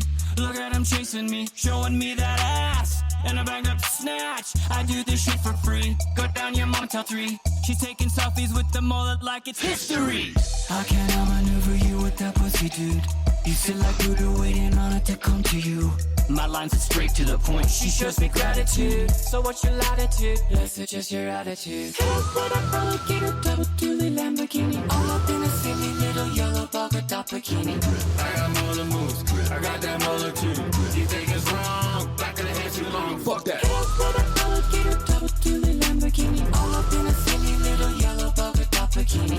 Check these molar moves. You need a molar too. I can do no wrong. Back of the head long. Never gonna cut it. Alligator, double dually Lamborghini. All up in a silly little yellow polka dot bikini. You're like the butt of a butter knife cutting up panini. So climb back in your kangaroo pouch like a rolling genie. These moves are hot, these locks I got. This power cannot be disputed and it can't be bought. So you can find me in the studio with all these thoughts. You wanna bite my style, but you can't be what you're not, neighbor. I got molar moves, I got that molar too. You think it's wrong? Back of the head too long. Fuck that. Check these molar moves. You need a molar too. I can do no wrong. Back of the head long. Never gonna cut it. Got that motherfucking molar.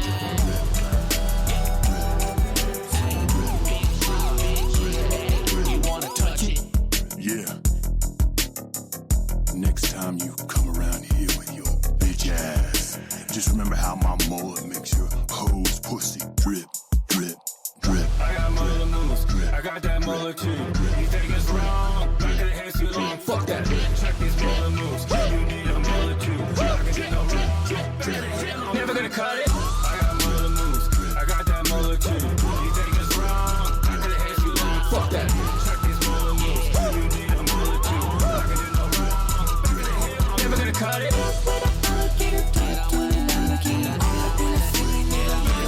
Never gonna cut it.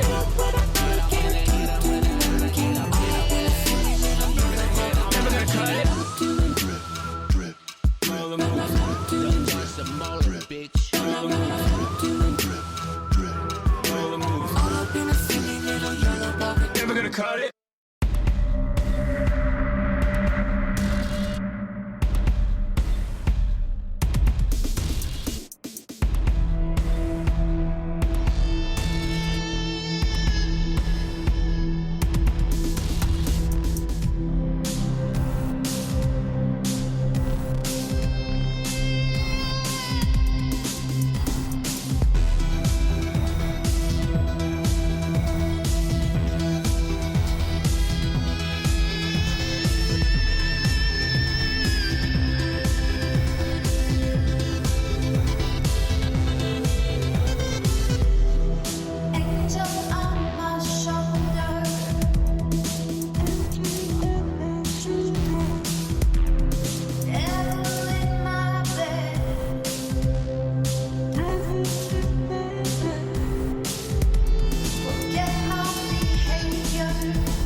right now between fear and love.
Choice right now between fear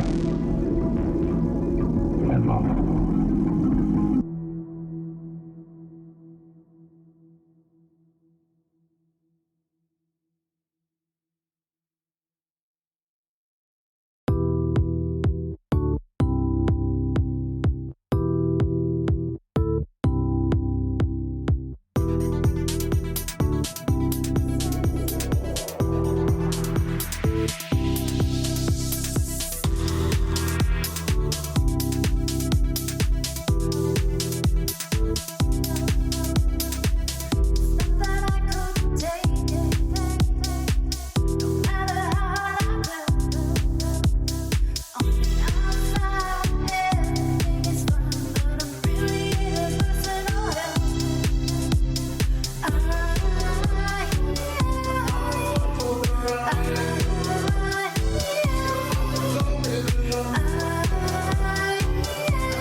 welcome back, and thank you so much for joining us on We Are Paradox Media's Late Night in the Rockies. So I'm hoping Travis Villier, Mustus, where you at? Are you here? Because Travis was going to come in and he was going to speak with us a bit. Let me see, are you here?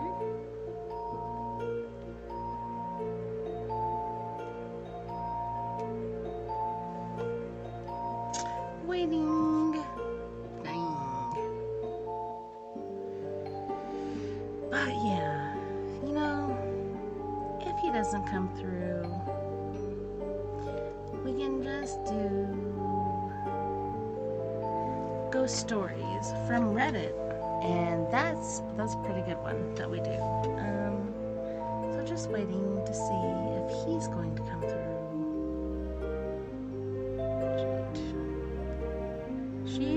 Shenanigans. Where the heck is Travis Williams? Mistus.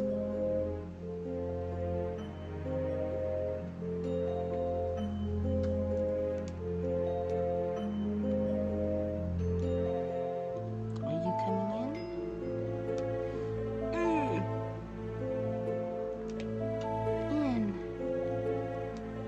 Jeez. Yeah, it takes a lot to type these things sometimes, but it'd be amazing if he did come in, because he's got some epic stories to share, for sure. Ding, ding, ding, dong. I'll have this branch open just in case.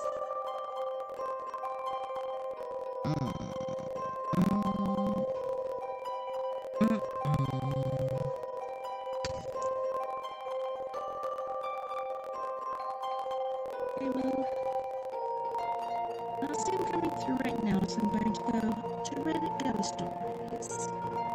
You know, that's where we generally go. Ooh, the class stays there all day. No, I've seen those too here, and I'm like, that's like some sort of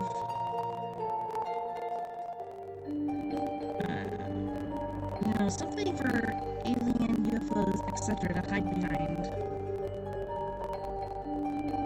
Let me see if Travis comes through.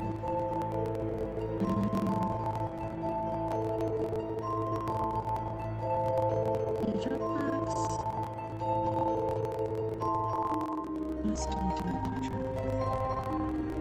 Travis. If you want to come through, that'd be cool, but we're gonna go here. Ghost stories in Reddit is gonna be fun. Ding, ding, ding, ding, ding, ding, ding, it's done.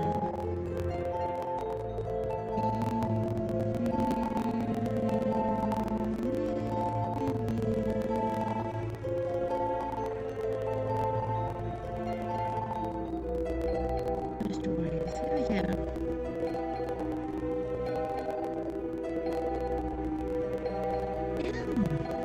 There's not a lot. Okay, Hush. One of them. This is by u/trip-compote9001. I'm new here, but this is not the last you'll be hearing from me. I've had some spooky shit happen to me in my lifetime, but I figured I'd start back at the very beginning with a story that's not mine. When I was a baby, my biological mother and great aunt still had custody of me. For some extra context, my biological mother was a stay-at-home mom, and my great aunt was in disability and didn't work. One afternoon, my biological mother, oh my gosh, had just put me down for a nap in my crib upstairs. She made it halfway down the staircase, and I started to cry again. she could turn around, my great aunt brushed past her up the stairs and into the bedroom, shushing me loudly. I stopped crying, so my bio mom continued down the stairs and into the kitchen. To her surprise, my great aunt was sitting at the kitchen table. In a panic, my bio mom ran back upstairs and saw what she had been running up the stairs for was what?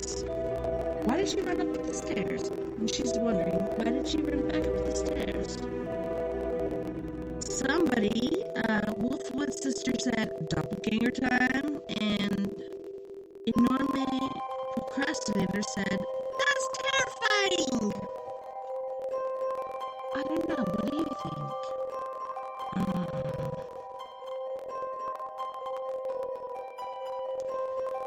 Emily's Demon Manifest 1, Part 1, Experience. Before I start this story, please know that these are some accounts of my own as well as friends and family. This is exaggerated. I refuse to go back near the house. I've never made the story public until now. When I was in high school, I lived in a house with my parents and brothers in Southern California. It was a rental with a raised foundation, which made it very easy to hear who was walking around. My family was not a cookie-cutter family and was not perfect in any way. In fact, most of the time it was constant fighting, yelling, and overall negativity within the house. I will not give or go into any specifics. My father was a very abusive person and made living in the house a literal nightmare. It is my belief that all of this negativity and anger is what caused whatever this thing was that manifested. About a year into living in this house is when things started to happen. Mostly, it just started as footsteps to happen. Mostly, it just started up and down the hallway when everyone but myself was sleeping. We also had a small dog, but it was very distinct when jingling sound would come from her collar and putter around and patter on the wood floor. These footsteps were very distinct, and it wasn't anyone because my door, per my dad's rules, was wide open at night.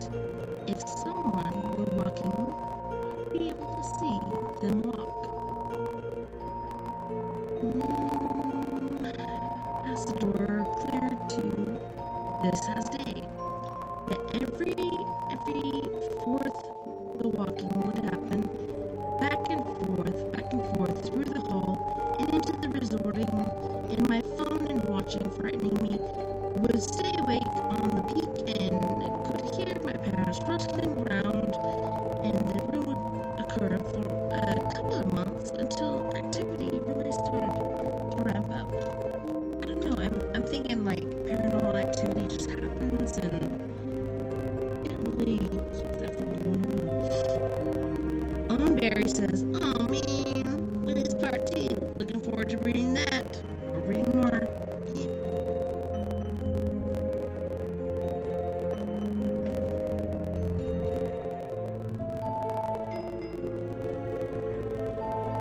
Anything from you? You have a story?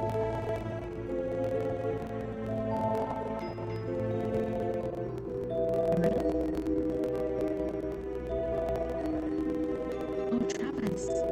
Yeah, Jesus. Oh no, it's not letting me. Travis, hello. Come in whenever you can. Oh, there you are.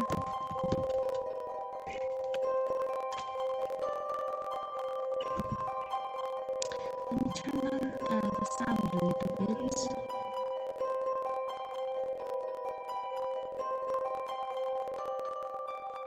Okay, so you said you had some new UFO experiences?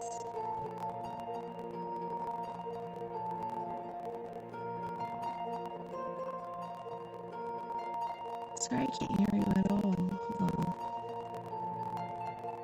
Yeah, I see you talking, but I can't hear you. Hold on 1 second. Let me press on this. Edit mic settings. Shit. Hold on. I know you're talking! Hold on! I'm trying to get you in here. Cause damn, brother. You like chopping. Okay, minutes. No, I have you on here too. Like, this is so weird. Okay, voice meter. Let me do this. I think it's this one. Voice meter input, voice meter output. Voice meter output. Voice meter input. Hold on, I'm trying to find it. This is insane. I'm like, I can see you talking, you just like, bam, bam, bam. I'm like, I can't hear shit. Primary stat capture.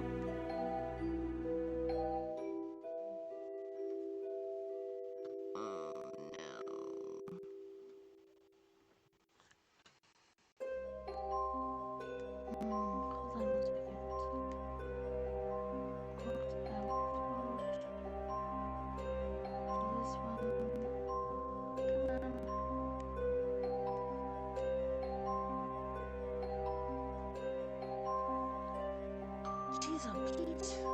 Okay, hold on. Dude, I'm trying to add you. Okay, add a stream. Yeah, I see you talking, but I can't hear you. Okay, hold on. One moment, the bar. Maybe I can fix it over here.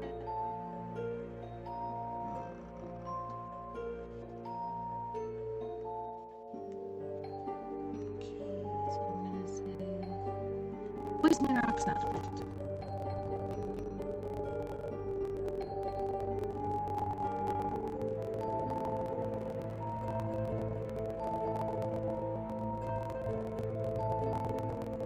I see you, but I can't hear you.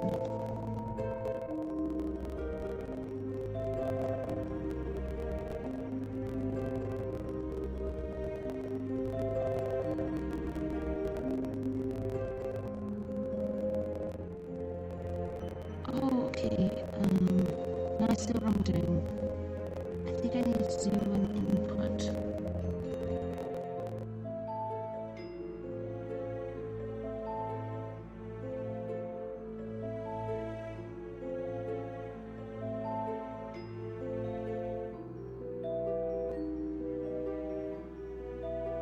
Shit, I hope this works.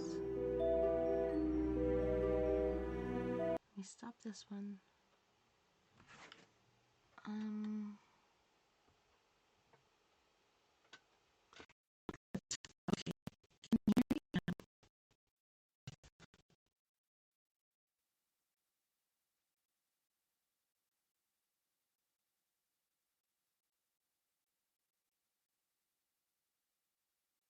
This is so weird. Okay, let me see. Yeah, I'm sorry, Travis. This is really weird. Okay, let me go over here. Do my audio. Output. Oh.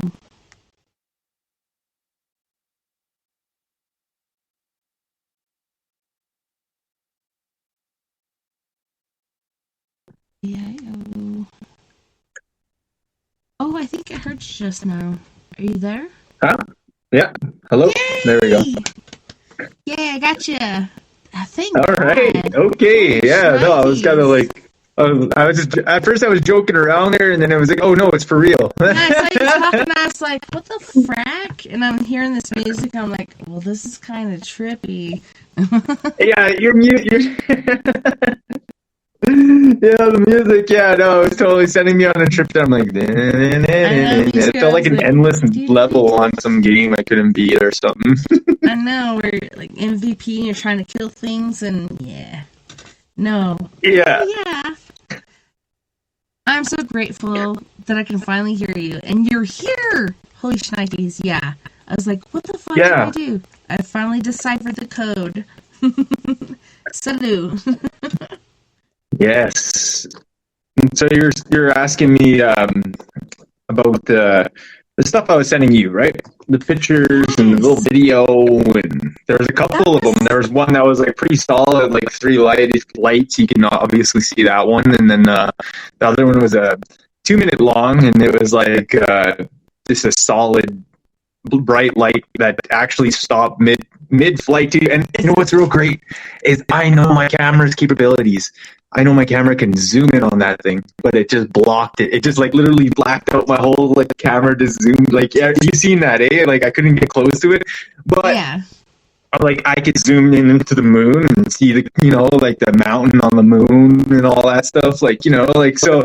Like they can't, like that, they can't say that was the space station because of the first off it stopped, and then also like the fact that it didn't mess with my.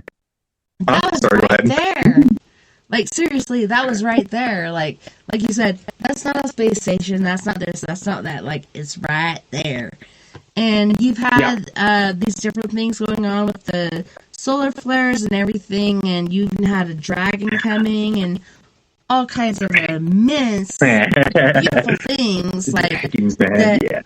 Oh my god, I can't even imagine. But then you have this triangular thing, and you're just like, I see you.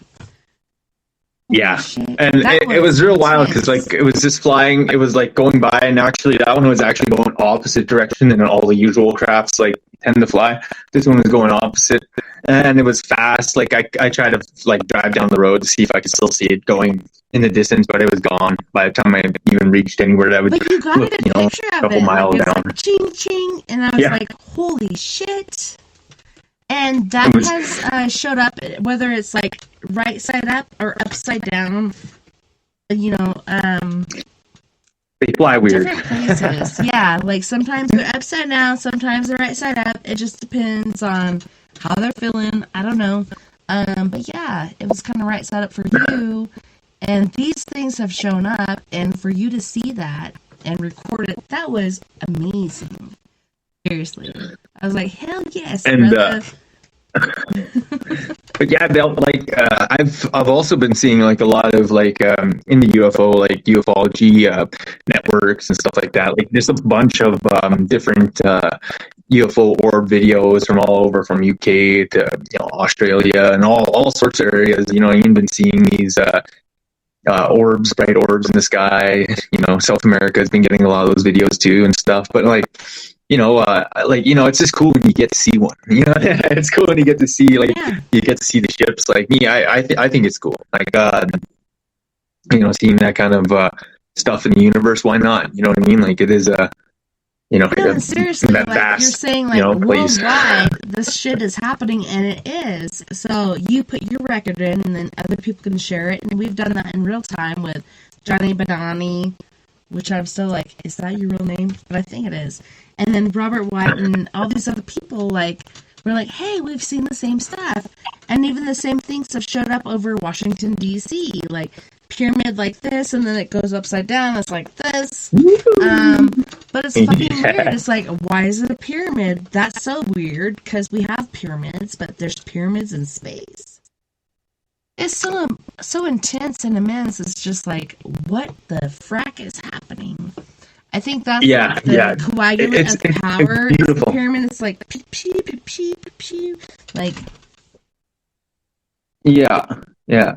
Something about like it's like the geometry, right? Geometry, shapes of the universe, and like how like I had a thing I was saying on Dave's show the other night there. I filled in for Buddy, but he was saying, he was asking me a question, and I was like, yeah, like, you know, like looking out at in the woods, like, you know, you're seeing, you know, a lot of what's out there in wilderness is actually reflections of the universe, vast universe that's out there. You know what I mean? So you go out there, you're actually learning and connecting with the universe. You know what I mean? And you get to see this, right? And in the magic in that, the beauty of that, right? But yeah, I was just, you know, so it's like, you know, connecting with all that, like you said, the universe, and it's like you said, it's a much more fuller experience. I like to see when we get to be amazed again and see some of these magical, the magic. I like to call it magic when we see some of these orbs magic. Or these things in the sky. Huh?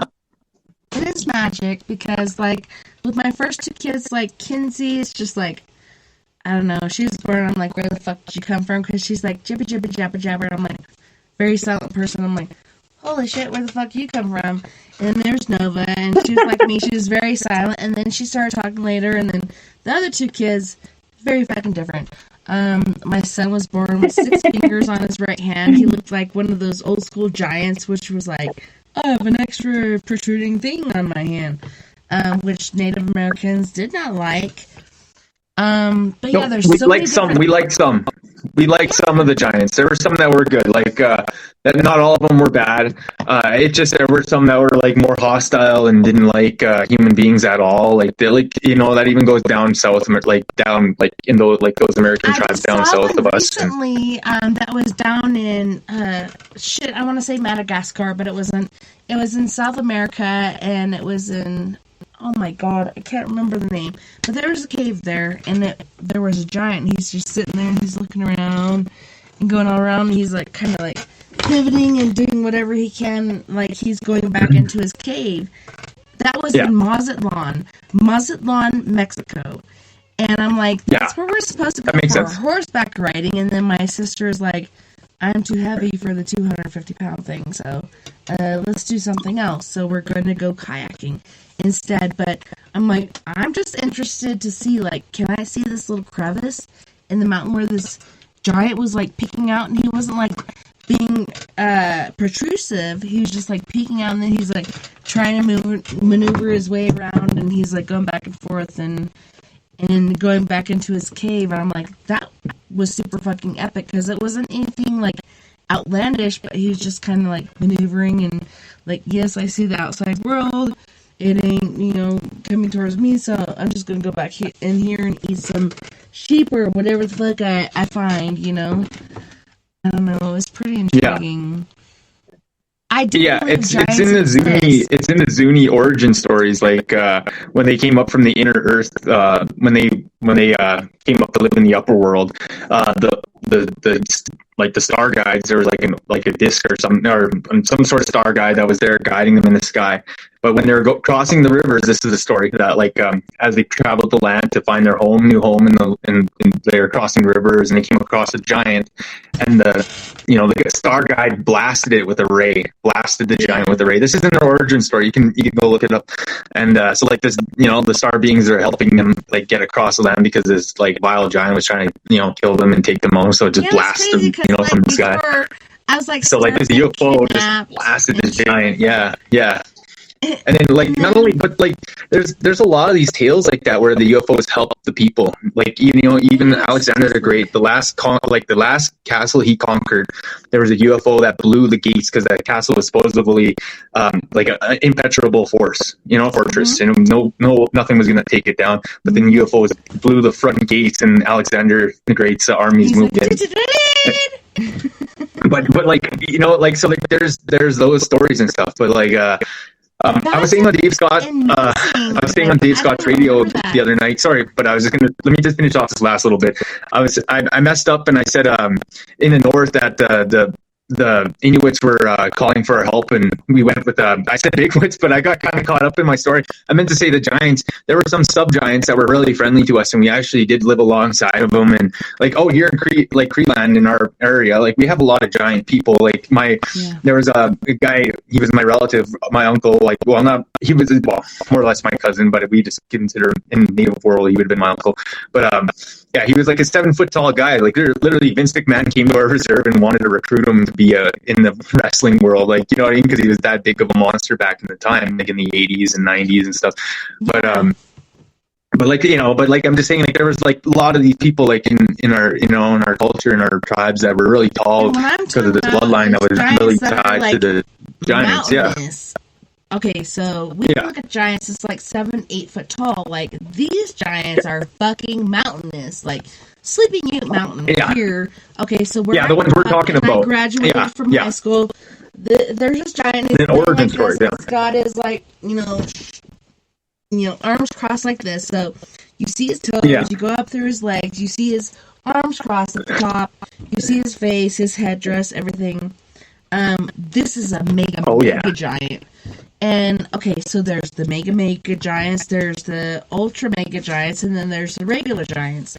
The one that I saw in Mazatlan, Mexico, like, and this, okay, so I could see, like, if people were trying to be like, oh, we're going to, you know, retrospect and do this, and we're going to do this in digital and whatever, like, he'd be doing different things, but this guy was, like, looking out the front of this hole, and he's kind of, like, moving around like this, and then he moves sideways, and he's like, okay, now I'm going to go back in my hole. You know, he was just looking around, and at first you couldn't tell what it was, but then the camera focused, and it's like, holy shit. Hello?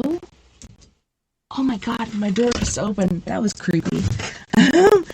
But he was like, holy shit, like looking around, like, but this was a big guy, and oh, hello. And Mr. Kung Pao Kitten is here. He's hiding. Oh. Kung Pao Kitten now. Yeah, he's like looking around. He's like, looking down, looking up, whatever. And I'm like, I totally fucking get that perspective. And then he goes like this, and he kind of moves around, and he moves backwards because he's got a very small space that he can move about in. So he's just looking around and looking in, looking out, and then he goes back to wherever the fuck he's eating bones or something. Look at this guy. Yeah, probably. Oh, teleporting around, teleporting kitties. Yeah. Oh. His mom is black. That looks like a sweet one. Yeah, his mom is black. Yeah, I have a real peculiar. He's a little weirdo. I don't know where he is at right now, but yeah.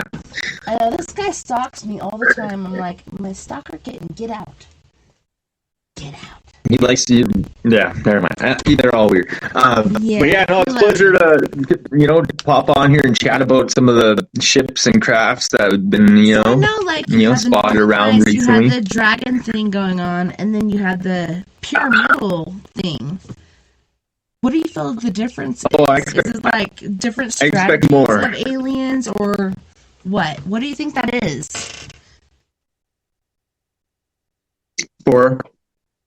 Okay, so first you saw the whole dragon thing, and then you saw something else, then you saw the pyramid thing. What do you think the difference in transition is? I think like some of the guardians are returning, the dragons are returning to the earths and the spirit realms and all sorts of physicality. You know what I mean? Like different dimension, higher frequencies. They're there, they're around, they're returning.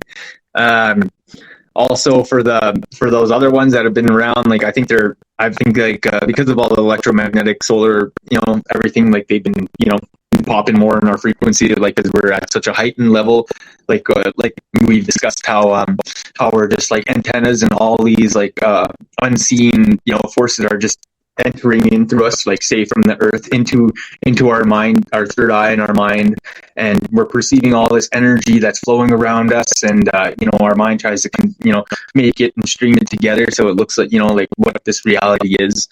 But these things are there, they're around, and they are, and during some of these times, like solar waves and these solar frequencies, and they can get high, like they're high frequency, and boom, sometimes we'll just pop into frame and be able to see some of these things, or they'll all of a sudden they'll disappear, appear and go away, and like different things, or even like higher activity for spiritual activity in certain areas. That's another thing too. Not just the UFO. So like seeing the the dragon spirits in the sky, the wind spirits, all that stuff, like, The solar the lights, it was a beautiful sight. To me, that's a beautiful thing because it's from the light, right? Like if it, it's from the light, it's great. It's a good thing. Like, it's there, it's from, from the universe.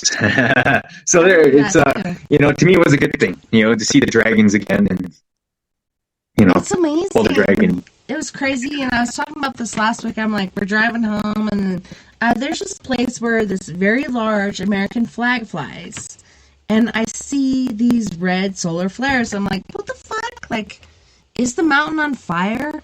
Come to find out, it was like northern lights going on. It was like red flares behind the mountain. I was like, shit, do I need to call the fire department or whatever to go put out this fire? No, it's a solar flare. It was insane. I was like, I didn't expect that down this low, but it's crazy, like, how these different flares are going lower and lower and lower. And I think somebody else was talking about this earlier, too. I don't see it here in the chat room, but somebody else lower than us in Colorado were like, hey, we saw the northern lights, too. And I'm like, what? Like, that to me is pretty intense. That means, like, things are going lower and lower and lower, and the weather is getting more and more intense. And I don't know if you believe in global warming, but I don't know. I think it's a thing, and it's really happening. And people are like, oh, well, if we don't do this, it's okay. It's not okay. You're fucking the earth. And shit is happening, and I feel bad for the polar bears and the penguins and the seals and all these other things. They're so confused. They don't even know what to do because it's just like ching, ching, ching, different things being thrown at them, It's a very it's always changing, and the world's changing, and like even in ancient times is how the lands changed and everything, like even the pole shifts and whatnot. But like I'm talking, like over the millions and millions of years, the Earth's always changed, and the temperatures fluctuated, and they even showed like in the dinosaur times that solar waves were even more hotter than what they are now, and that's what was. They think was the real cause of all the giant trees and all that, like, with the high amounts of oxygen as well. But at the same time, what I'm getting at though is just, like it's always changing. Expect changes, like, waters to rise and these other things. And, but, that's the there are things like I feel like we are going to do in the future to clean up a lot of this stuff. And, that's what I think. The only thing that stays the same is change, and I even read back like a long time ago. They're like, "Hey, these trees are too high. Like these aren't acceptable." And those are the trees in California that everybody goes to look at. And they're like, "We need to cut these down. These are unacceptable. These are too tall. These are taking too much." But are they taking too much, or are they giving too much? No. I don't freaking know. The great those redwoods. Oh, they're so beautiful. Like, I want to see them. I do. I want to drive through one. I want to hug one. Like, even if it's like this. I want to experience that. Because that, to me, is, like, original land, like, love or magic. That, people are like, right. That's it is. reverse. Yeah, the prehistoric trees, like, they're amazing. Yeah. I've only, walked through a few, like, of those, like, real, like fantastic giant forests a few times, and you do get that. It's wondrous to look up, and it's almost like it's endless. It's so like, high, like buildings. Yeah, that's awesome. It's just like when I was a kid and I was looking up at skyscrapers in Miami. I'm like, holy shit! Like, what? Like, it's this big and this tall, and I can't even measure. That's just like the trees in California. Same thing. Like, had I been there, I'd be like, what? Is this wide and this tall? I cannot even measure. Right. Yeah. Beautiful. Excellent. Because it's nature, and then, they carve it out, and you can drive through it, or whatever, or you can wrap your family around it, or whatever, and no, people don't even have that same respect anymore. They're just like, whenever, it's a redwood. What? Yeah. It's become like a real, like a resource thing, historic. This is immense. This is intense. Like, How do you not see the measure of what this is? And they're like, I could go swim with dolphins or whales or something. I'm like, yeah, you could, but this is different. These are trees that have lived forever. But yeah, there's a lot of people saying like they shouldn't be along for this amount of time. Why? I don't get it. Like, to me, okay, so there's certain places where, it's been cut off and it's kind of like a stump, team rock, team whatever. You know what I'm talking about. Yeah. I don't know. I know there's been giant trees in the past. I know there's been volcanoes. I know there's been certain things. What do you think? Like, yeah. Does it vary? I think it does. I think it does vary. Well, yeah, like, the giant, like the fact that there was like, huge, monstrous creatures, 65 million years ago.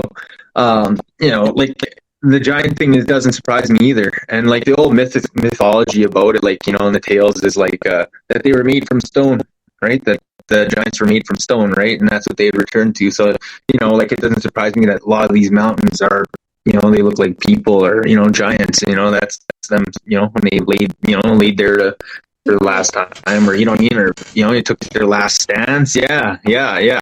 And they just laid down, like, and, there's still some, like even some of the places they look like they're just like, just pieces of them poking out, like the heads or even like, like you got the toes, you got the legs, you got the cross arms, you got the head, you got the headdress, and they're like, this giant is going to rise up and kill all the white men. I'm like, what?